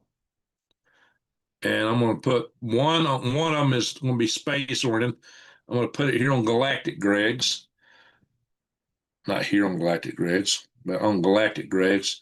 And the other one, I'm going to put, the Galactic Greg's will be first. Whoops. Hang on. These are how I build my thumbnails. The other one I'm going to put here on Green Greg's. I like my thumbnail here. Y'all like that? That's going to be my thumbnail for the video. I've actually recorded the video. I've recorded both of these videos. I'm not posting them yet because I'm trying to edit them and put a little bit of special effects in them. I like that thumbnail.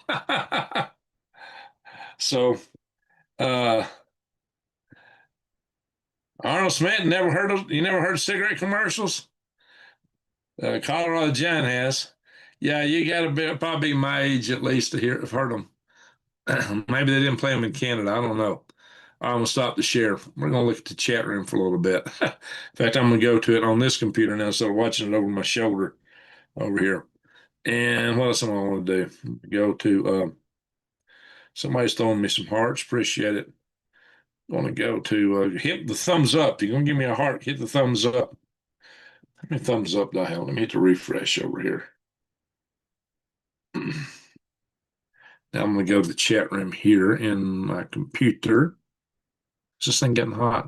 It's a little bit hot. I turned the heater off because this got to stay under 70 degrees or this computer just gets too hot to use. I got to turn it in. Got to get rid of it. I want to get another one first. All right, hang on. What am I looking for? Chat room. Where's it at?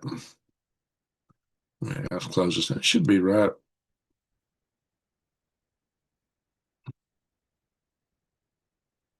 There it is. Now I can see what everybody's saying. Look in front of me. All right, Bill's been very generous tonight. Appreciate that, Bill. Bill 4446 4446. All right, Fazioli. Man, Fazioli's almost always the first one in the house. Salute, Fazioli. Hope I'm pronouncing that correctly. I had an old buddy from Italy named Grazioli. That was his last name. So your name is spelled almost like his, except he had a GR where you got an F. So I think maybe not too far off on the pronunciation. Nanny? Jeff Mullinix. I used to know Jeff Mullinax. That's interesting. From Sand Mountain. You're not from Sand Mountain, are you? Catfish Willie. Mama said, don't go near that river. Don't be hanging around. Oh, Catfish John. Come the morning, I'd always be there, walking in his footsteps in the sweet Delta dawn. Anybody ever heard that song? And of course, there was my mama said, to get things done, you better not mess with my age of Tom. Remember that one? Kind of the same thing. The one was rock and roll, one was old country. Kind of the same kind of a message. So you didn't think I could relate rock and roll to country? Well, I just did it. New days, Nicholas. Good morning, man. You guys up early? I just haven't gone to bed yet, Nicholas. Big Dog. That's a good name. Oh, David. Let's see, David E. Morellis. I got this said right. Good to see you. Pilgrim 420. Riverway Avenue. Wow, your handle's almost an address. What's the deal? All right, KP Heathen. Patrick Carlson. Raining in Payson. Oh, he's local. Yes, sir. We got a local in the house. Hope you're still with us, Patrick. Yeah, Pace and yeah, that's a little probably about our Marlboro Man. Oh yeah.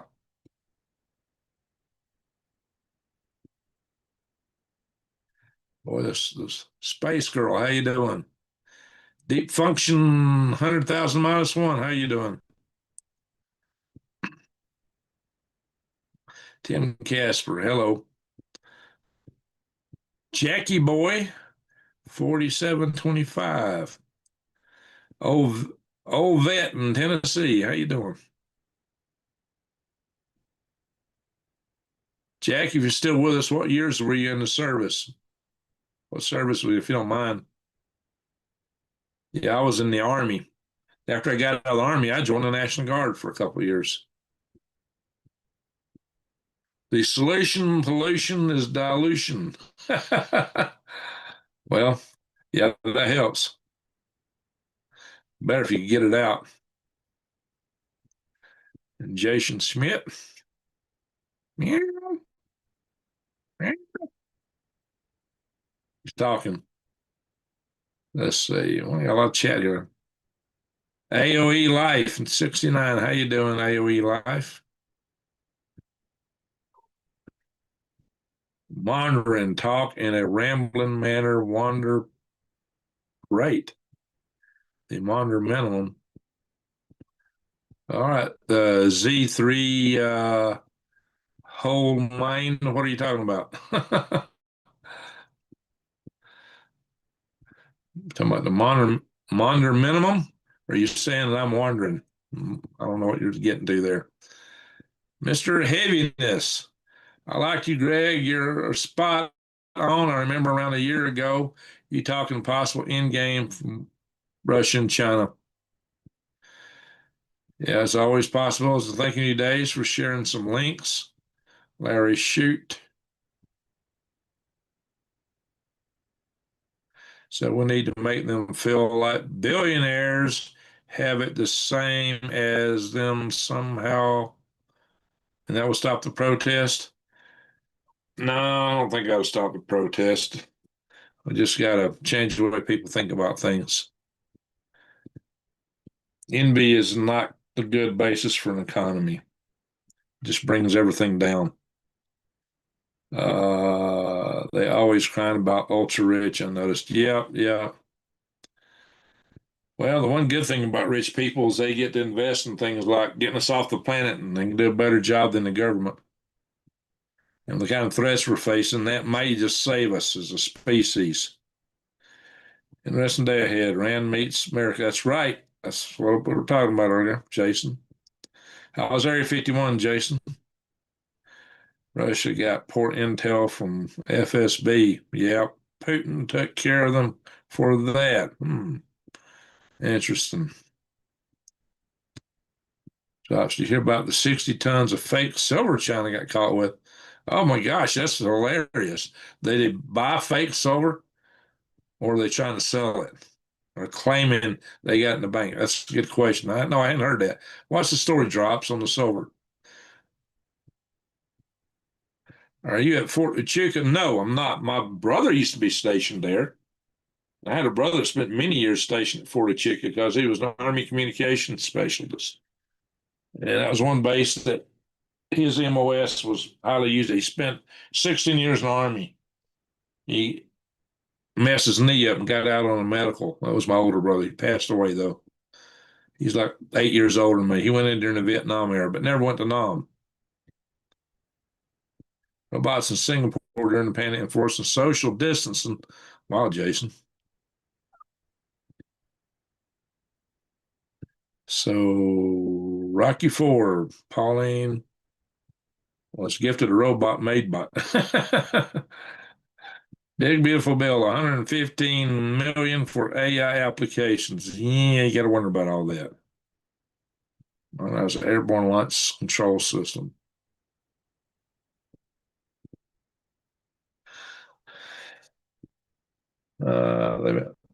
China, would China pull a scam? Oh yeah.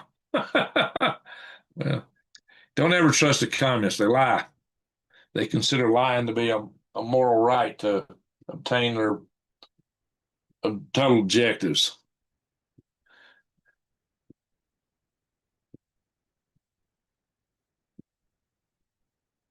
Easy to blame people. And that's a quote from Jeffrey Epstein. Well, looks like he was into something pretty bad. We got Cuban nurse in the house. Just 4250 moving from South Oregon. That'd be a good place to move from, like Drops did out of that area, out of West Wokistan.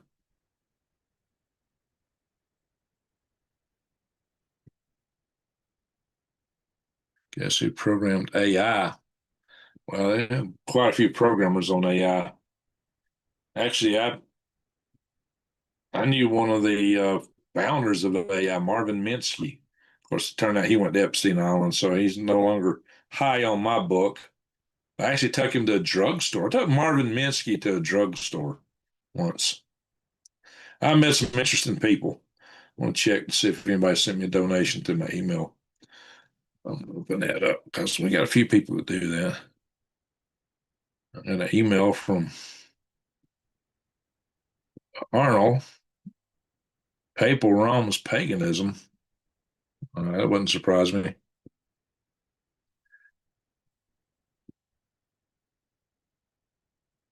Let's see here.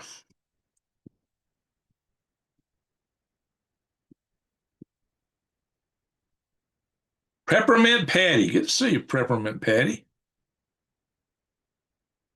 Hadn't seen you in a little bit. 4-inch pistol crossbow works. Small game. I had one that just didn't have enough power, wouldn't put the bolts out. But I've got a couple of the crossbows. Yeah, we are missing some people, Arnold.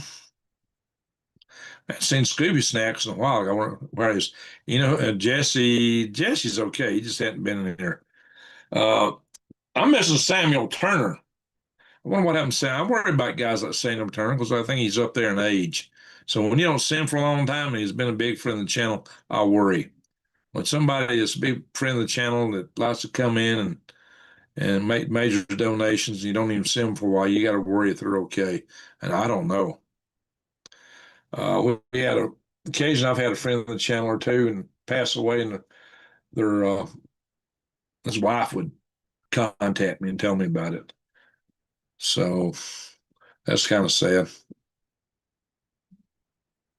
We ought not think of ourselves as people of one state, but as Americans. Bill Webster, okay. You didn't ask to be here. I hope you're talking about Oregon and not being in our chat. I hope that's not the chat room.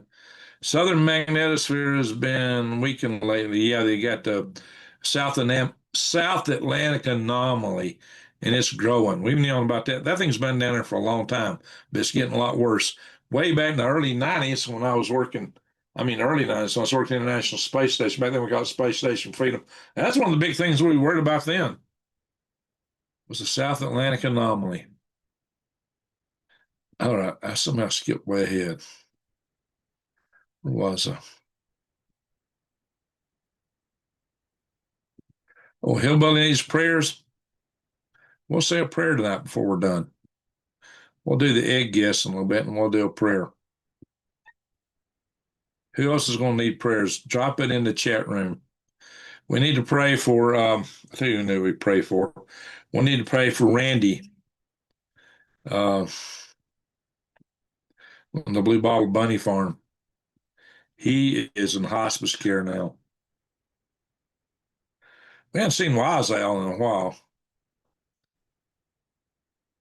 Oh, yeah. Cowgirl in Arizona. She's okay. But she actually, her husband come out here and help me build frame some of the walls in this house. I hear from her. Last time I heard from her, she just advised me to grow cilantro. She said it sells real well in farmers markets around here. Yeah, SpaceX just did a launch, and New Day's actually saw it from Maine. Impossible. Yeah. Well, she's the one sometimes drops me a donation. So if she was in the house, she probably would. But she a lot of times she don't come in the chat room because she works this hour. This is during her work hours. She's probably just busy because a lot of times she will listen to it and then she'll drop me a donation. So I was just checking my emails because if she did, I'd give her credit. Jan sent me a check. I got it last weekend and cashed it. It was the weekend before last. And it's all mixing up my head. But so salute to Jan.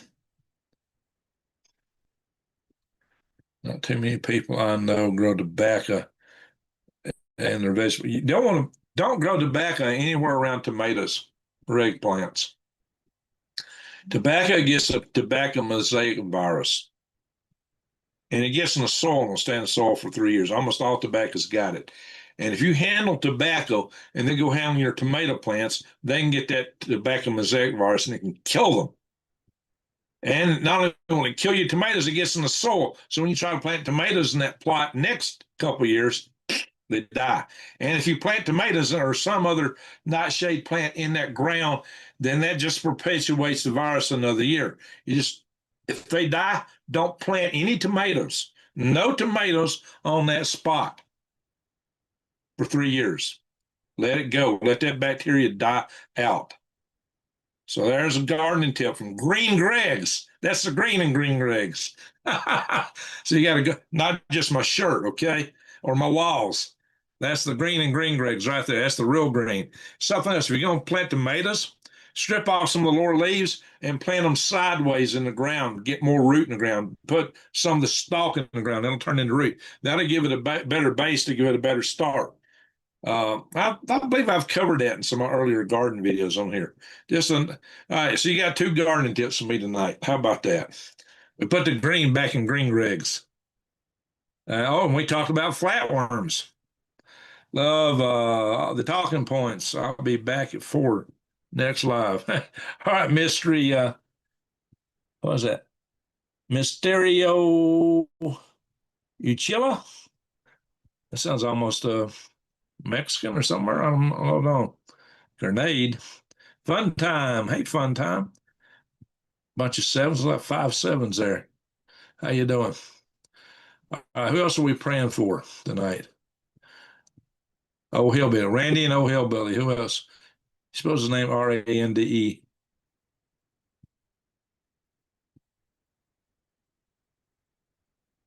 It's like it's raining again.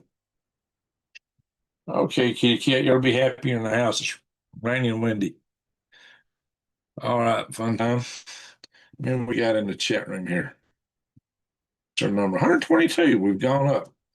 But only got 80 thumbs up, guys. So give me some more thumbs up. Well, I could renew that. Maybe it's more. So, not technologically smart. Where's the donate button? Hey, Kim Possible is in the house. My page got messed up, Kim Possible.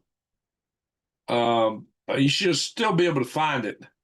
You should probably go to the buy worms button. It says buy worms. Scroll down.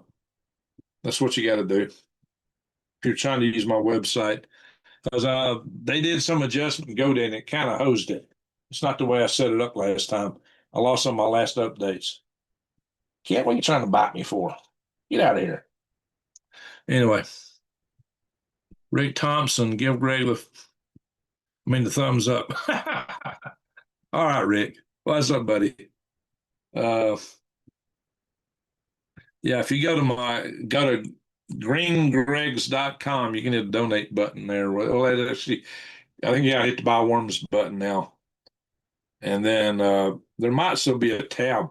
Let's see if I can pull it up. See if I can find it. Then we will do, we're going to pray and then we'll do the egg count guess. Let's see here. We'll have a look at it. They kind of hose my page a little bit. It still works, but it's just a little different. I had that as a donate button. Now it's a buy worms button. So let's go to the share page. Yeah, for those that don't know, and right now I'm paying more for this website than I'm getting donations. So I got to really wonder. I'm planning to. Well, I'm looking. I may go full bore and start a bigger worm farm operation like I used to have. I may be able to find the labor I was looking for around here. Yeah, you just go here. Now there used to be tabs up here. Every page, all the pages don't have tabs up here like they used to. So I don't know. They really hosed this thing up when they migrated it. This should work. Let's see where it goes. Oh, there's all my pages. No, that's all the pages you should see at the top. You can go here and look at microgreens, this page, why raise worms, how to raise worms. One of these is like a bunch of videos, testimonials, contact us. That's not good information. I got to redo this website anyway, so I didn't push it too much. Gardening videos, wild edibles and medicinals, those are videos. These are all videos that I did in the past. And it's not every video I did on garden. It's not every video I did on wild edibles.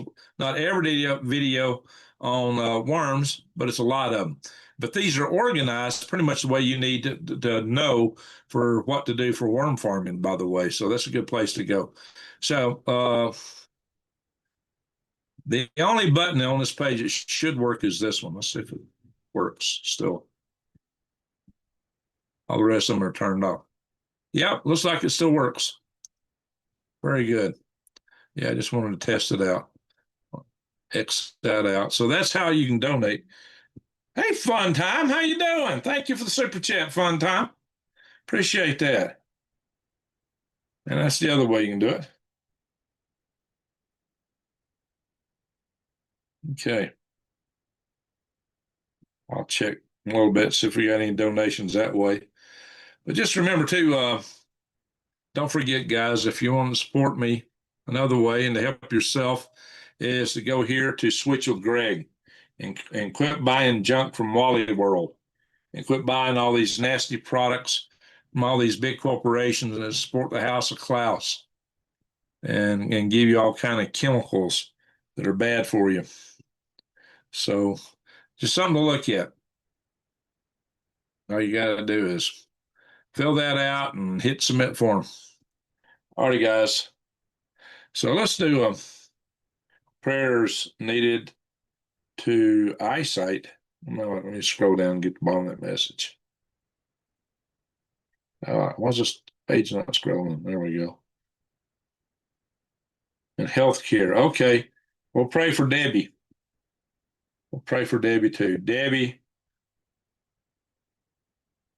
Randy, and old Hillbilly.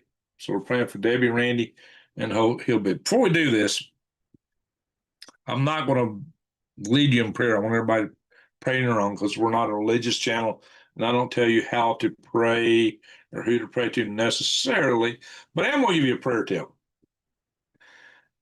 Because it looks like in the Bible, there's a common thread to all the prayers that really work. And the common thread is really 4 steps. The first step is to recognize and honor the power of God, the greater creator. And it's our Father who art in heaven, hallowed be thy name. That's what that does in part. Don't say it like that, use your own language. When Jesus Christ gave us the Lord's Prayer, he said, here is an example of how to pray. The next thing he said is don't repeat prayers in vain. And there's just tons of churches it takes as an example of how to pray and repeats it in vain. Just they mumble through it every Sunday. I know I grew up in those services. Our Father in heaven, hallowed be thy name. Yum, yum, yum, yum, yum, yum, yum. It's like, they weren't even thinking about it. They just mumble through it. And it's like, yeah, when I was big enough to read the Bible for myself, see what he said, it's like, holy smoke, what are they doing? But anyway, but it's how to pray. So first thing is to recognize the power of God, the greater creator. The greater creator is in charge of the entire universe, the entire multiverse through all time, and all time exists simultaneously. So it's much bigger than, and it's multidimensional. It's much bigger than our little monkey minds can wrap themselves around. The universe is huge, but God is bigger than that and more powerful. So our little lives here are a piece of cake to him. He can change anything. He can do anything. He can. I've had a miracle too. So, oh, we got a somebody joined us with our switch of Greg. Thank you, Danny. So, kitty cat, my goodness, yeah, you'll be hearing from probably from Lisa in the next day or two, hopefully. So, that's the first step. The second step is that how's this go? The second step is, but cats distracting me. You've got to basically when you ask for something, don't beg, but when you ask for something, what you do is you're making your problem known, but kind of tie it to you're going to do something greater with it. What you're going to do with this solution you're seeking. Like a lady in the Bible was praying for a son. She prayed for years, but when she said that she was going to, give her son to God, then she got a baby, and then the son grew up and became a great leader. So, uh, have some greater goal for what this gift to you is going to help you accomplish, or what you can do with it, and make that part of it. The third thing, of course, praying for somebody's health is always a greater thing to do. The third thing to do is basically surrender yourself to God. Thy will be done. Thy will be done. So that's part of what Jesus taught. Thy will be done. And the fourth thing to do is say the prayer more than once. Don't repeat it in vain. Pray it in earnest. But you can always think about different aspects of it when you pray. It's just a repetition of putting it out there to the greater creator that this is what you're seeking. And so that's the fourth thing. But there is a fifth thing. When two or more agree in prayer, it's kind of binding. And that's the power where we all pray together. We're standing man. That's a good question, Arnold. Arnold's always good keeping up with people here or not. Lord, pray for all. God knows we need it. Yeah, we need it. How you doing, Nicholas? So, and we can always pray for broken fish. We can always pray for world peace, things like that. That's kind of a generic, but maybe we should pick a specific example. But what we're going to do is if you don't believe in prayer, a moment of silence is gone. I just ask everybody to pray according to your own faith. And that's why I'm not going to sit here and verbally lead you in prayer. We're going to have a moment of silence in which I expect everybody to pray however you are accustomed to praying. Power of prayer is powerful, whoever's doing it. So let's do that now.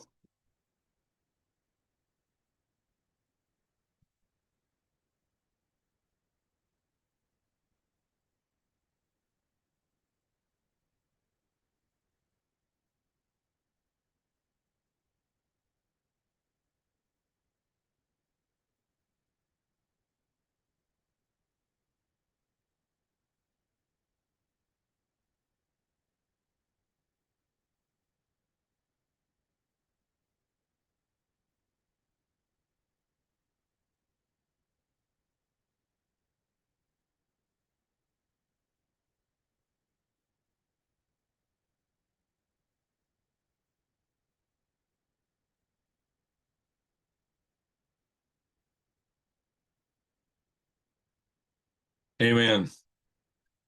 Now I want to tell you guys something. I had a knee problem. I had a knee problem. I'd had my meniscus trimmed, and it was going south after that. Every time I would take a step, my knee was popping. And my mind's eye, I'm thinking that is something is tearing. Every time it pops, something's tearing or wearing. It's one of the two. But it's like every step I took, my knee popped. Pop, pop, pop. And I was in my 40s. And I was trying to do a lot of heavy. I needed to run a worm farm. I needed to be able to do things. And suddenly my knee was popping, pop, pop. Now, this is 20 years ago, guys. Probably a little better than 20 years ago. pop, pop. Well, almost 20 years ago. Every time I take a step, pop, pop. I mean, every step. And sometimes it hurt. So I lay down on my bed and I grabbed my knee with one hand, put the other hand in the air, and I prayed intensely. I'm going to tell you something. I felt energy come through me. You don't have to believe what I'm telling you. I don't care. But this is what I know. This is my experience. I felt energy coming through me. You know what I felt? It felt like there was a little finger moving around inside of my knee, like a little bump moving around inside of my knee. I felt it. Guess what? My knee never popped again. I'm not kidding you. I mean, you don't have to believe me because you didn't experience it. You may not be able to believe me because you didn't experience it, but I know what I felt. Amen, Colorado Jen. Exactly. Amen. I know what I felt. I know the power of prayer. And we prayed for Judy Dial, and she almost passed away for COVID. She came back. Randy, they gave him only a few weeks to live back when he first come down with this stuff. We prayed for him, and he came back and recovered for a long time. Was quite active for a few years, but it finally came back to him. So I'm just letting you guys know the power of prayer is real. If you don't believe in it, that's your little red wagon. It's your loss. There is a greater creator. You can believe in that however you want to. I'm like I said, this is not a religious channel, and I'm not here to push any religion. But I know the power of prayer, and I know that God exists, and I know we got a soul. And we lose a few of our souls, but as Arnold likes to tell us, we'll meet them later. So just letting y'all know where I stand on that. I may think of these things different than a lot of other people, but I do know there's a God, and I believe in Jesus. Sometimes I like to give some homage to the old Nordic stuff because I got ancestry in that regard. But, I do believe in Jesus and I believe in a greater creator. So, all righty, guys. It's almost time. Oh, don't be guessing before I put it out there. Just Mike ain't ready yet. Hold your guesses till I say go. All righty. How many eggs I get? Go. How many eggs we get? All right. First one that guesses wins. I don't know what you win, but you win. Recognition. How many eggs we get? I'm gonna have two questions on the egg count. But where am I? Well, shoot, I knocked my channel off here. I have to watch her. Whoa, Debbie got it. Debbie got it. Debbie Roush. Debbie guessed it. Now, before I show them, Debbie got it first, Arnold. Debbie Roush, I believe I'm saying that right. Debbie guessed it. Hey, Colorado. Yeah, I had 8 eggs yesterday. They're on and off. But this is my low day. This is the best low day I've had in a while. Yesterday I had 8 eggs, today 4. Now here's the next question. So there's 2 egg guess questions now. How many Easter eggs did I get out of this? How many Easter eggs did I get this time? That's the next question. So we get 2 questions. We get to extend the game. I wish it was 12, Mark. So we got 4 eggs total. How many of them are Easter eggs? So that limits the set. You can guess from. So go on that. How many are Easter eggs? All righty, Arnold got it. Arnold's the first one that said 2. And so now I'll show you the eggs. These are the eggs I harvested today. And my hens got some cycle. One day they lay a lot, one day they lay less. I got 8 yesterday. I got 4 today. And here's the 2 Easter eggs. They're kind of a bluish green. I don't know how well you can see them in this color I got here. It makes them look white because of the color of the light. But, and this egg's speckled here. This is a speckled egg. I don't know if you can see the speckles on it. It's kind of dirty. I don't wash the eggs because if you wash the eggs, you got to put them in the refrigerator. And my refrigerator is tiny. I don't have room to put my eggs in it.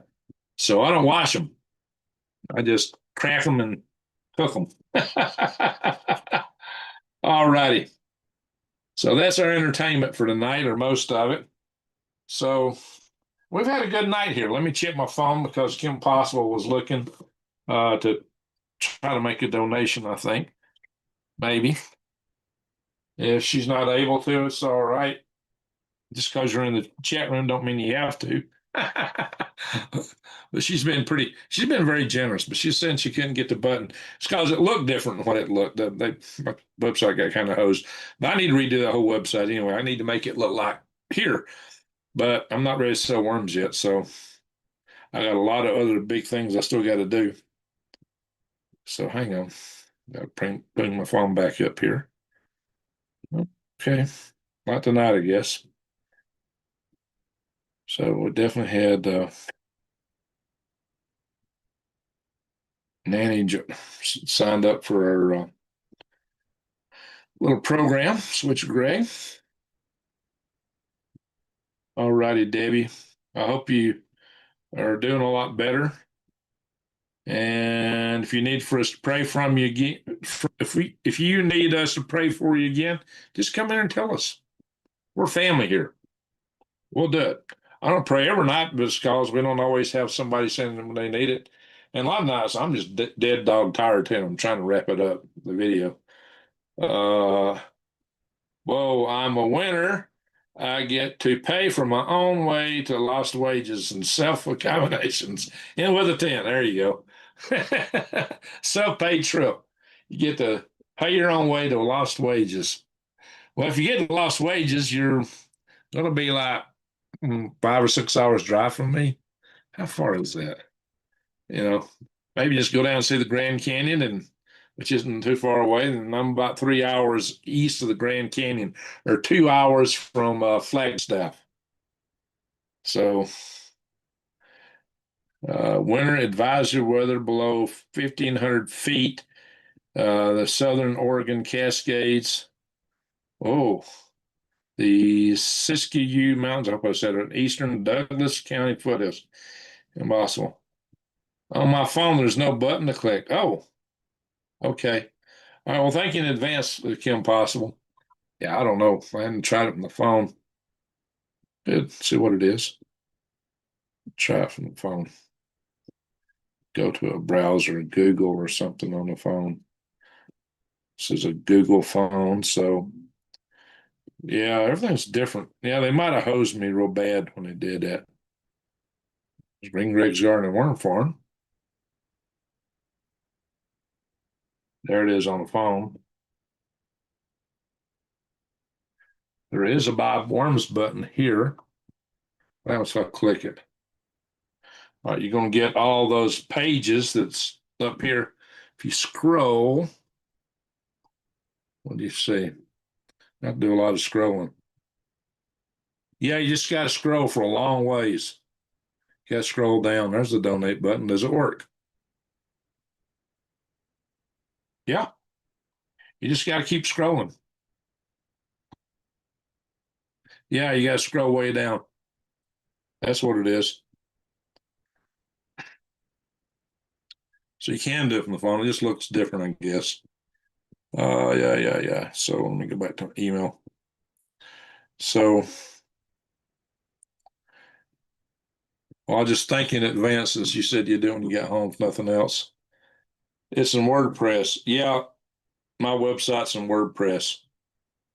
That's how. And so is the Switch of Greg. That's in WordPress too. That's the way it's set up on GoDaddy. I usually set stuff up with Elementor. The Switch of Greg wasn't used. I had a guy do that one for me. He didn't use Elementor, but it is in WordPress. I do have a Google phone. Yeah, that's what I did. I just went to Google on my phone.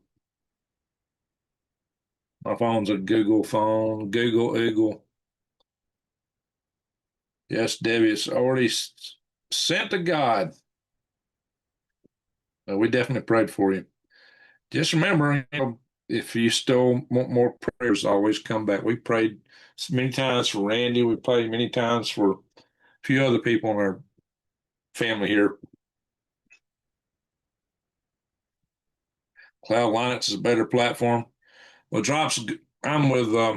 I set all the stuff up on GoDaddy, and that's just the way they do it. So, I might find something else down the road. Well, e-commerce sites since 1998. Okay, that's Cloud Linux. Well, it's a lot of work to migrate a lot of stuff because I got different websites there right now, and all my emails over there. Well, at least the Green Gregs and Power Grid, Greg at PowerGridDefense.com emails there. So those are getting full. One thing I don't like about GoDaddy is it's stinking Microsoft 365 now. Um, well, they might be cheaper than GoDaddy. GoDaddy's expensive. Too much. So, cat, what are you sniffing? What are you sniffing? You better stay on my garbage, cat. Kitty, come here. Come here. Come here. Come here. Come here. Come here. Come here. Come here. Come here. Let me pick you up. Come here. So the cat. Look how big his cat is now. I used to hold him in one hand when I got him. This whole kitten about a year ago wasn't no bigger than his head. This is Smokey the cat, guys. So hi to Smokey.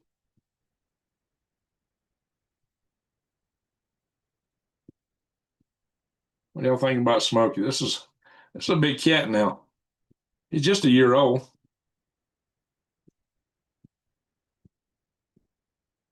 What up, kitty? What up? What up?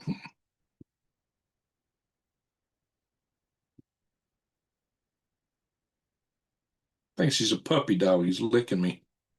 Are you a puppy dog? Are you a puppy cat?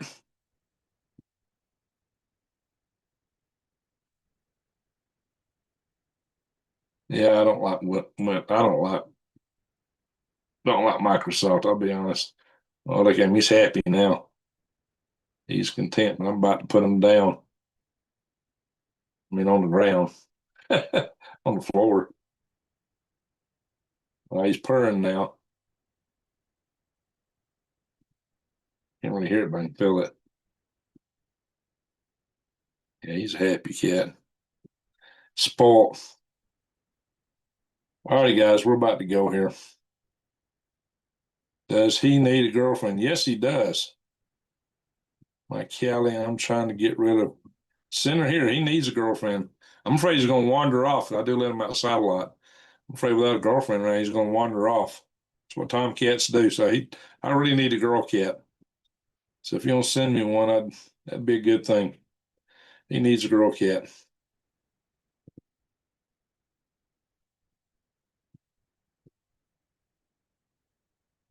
Yeah, look at him. He is content.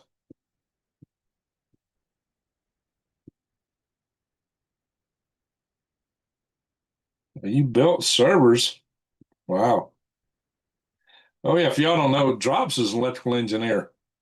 I'm an electrical engineer. I don't work on servers and stuff like that. I work on spacecraft electronics. But I did design my solar arrays and my whole solar system here. I did that. I'm not, I'm going blind, macular degeneration. So I need all the prayers I can get, using everything I can to save what little I have left. So prayers are always welcome. All right, everybody, remember that. Debbie Roush, we need to pray for her regularly. Okay, guys? I got a bulldog, so I have to keep them in separate rooms. Oh, after testing, I used to do test program sets, Drops. So I have worked in the test world on a couple of occasions. I wrote test program sets software. So I've done software engineering. And then I did software safety, not too long ago for a bit. While Mill Standard 88 2E.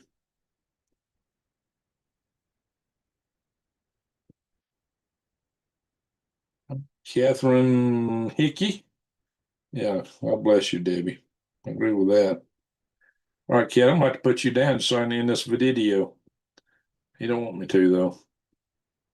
That's what he's been over to cry for. He's been wanting me to play with him. Goji berries are supposed to help with that vision problem. Hmm. Well, maybe you get some good investment with macular degeneration. Does it help with that? All right, guys. I know a lot of you are herbalists, so think about this. But we're going to put a call out to all our subscribers here. Think about what helps the eyes with macular degeneration. Look it up and come back and next time Davey's in the house, talk to her. Well, some computers won't, like this laptop I'm looking at now, won't even run on Windows 11. Neither will my desktop. Couldn't download them for anything. There's not enough memory. Or is it a unfixable thing? I don't know. God can fix anything. Seriously. He healed my knee. I'm telling you guys, he healed my knee. So we'll pray for Debbie's eyes specifically next time, her sight. He did heal my knee. I mean, healed it all at one time. Greg, to fly to New Jersey once, fix software bug on the F-22 back in the late 90s. Well, that's cool because when I worked for a while in an equipment manufacturing plant. We built parts washing equipment. I did the electrical controls and heat and all the electrical stuff for those parts washing machines. And I had a young guy work for me when I decided to leave. He didn't want to be there without me. He turned in his notes. Our whole electrical engineering department left the same day. But he went to work on the F-22. That's what he went to work on. And I went from there back to test program set engineering, I think. Yeah, that's what I did. I went back to test program set engineering. So, oh, kitty cat is happy. Look at him. He is a happy kitty right now. Big cat. What do you hear? What do you see? You want to go? Here. Go. Get out. Get out. No, don't claw me. Get out. No claws. Go. There's a cat. You what? You want baby come back up here? No, I gotta end this video, kitty. I'm gonna get used to him. Make him think that he needs to bug me when I'm making a video. Uh, yeah, there can be some good news, Debbie. We'll be definitely keep praying for you. My mama's dog grew up with a cat that passed day after mom. So she chases a cat around here. Do not get it. Her and cats sleep together.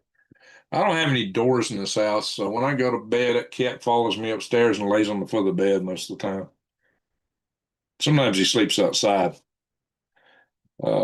Say, Debbie, if Jesus healed a blind man, so don't discount yourself. Exactly. Exactly. I mean, I had a broken knee, seriously broken knee. And it gave me every step I took was pop, pop, pop, then no pops. So I know God can heal. I know that for a fact. And now I gave y'all a tip. I give y'all a lot of garden tips. I just gave y'all a praying tip tonight. And that's going to come in handy because we're going to talk about some serious stuff that we need to pray for in this community, that we need to pray for the world. And I showed you thumbnails for those videos. That is something we better be praying on, guys. I'm serious. Goji berries and smoothies. Okay. Drops, put that out there. So got 103 watching. That's pretty cool. That's the people. The people are in here right now, 108. That's the family members. We're family. And people that watch, when we're just talking at random about stuff like that, that's because you're in the family and y'all care. So I appreciate that. So if you're just joining, we just lost 3. Go back and catch the rewind where I cover the news up front. So we're just talking to chat members here now, but we're about to go. We've been online here now for 2 hours. Ooh, it's 3 in the morning. Oh, for me. Yeah, I got to go to bed and wake up. And I need to try to get in bed before I get up. It's almost time to get up. All righty, folks. Hey, I want to thank all you super chatters. Y'all been very generous tonight. I really appreciate that. It's going to take me another hour to process things before I go to bed. But I want to thank all you super chatters. Let's see if I'll check the phone. I think Kim Possible is going to be kicking in. I don't know if she can do it yet. But so I'll thank her in advance. And Billy was very generous tonight with two big super chats. So I really appreciate that. And we've got Fun Time gave us a super chat. Thank you, Fun Time. Thank you, mods, for everything you do. And thank you, everyone, for watching. I really appreciate you all. Please share my videos because I get people all the time telling me they don't get any notifications. And that's probably one reason a lot of these people aren't in the house, Arnold. So share my videos, share them far and wide, as this platform surely don't do much for us in that regard.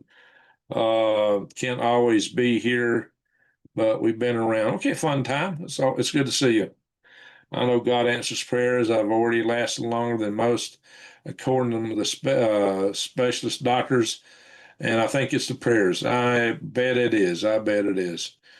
Um, yeah, fear not, for I'm always with you. There you go. And guys, after this, we shed this old flesh thing. Hey, it's still there. Yeah, we are spirits having a physical experience. We're souls having a human experience. Just don't forget that. So we are souls. We're not the body. Some of these House of Klaus people want us to think we're the body. Tell us, like Harari, whatever that guy's name is, who wants to put chips in everybody. I'm going to have to do a special on him. He says that we have no souls. He says there's no such thing. I know better. I know better personally. That's not true. So I've had experiences that taught me that that's not true. I've seen the effects of souls. Anyway, so once again, thank you to everybody for watching.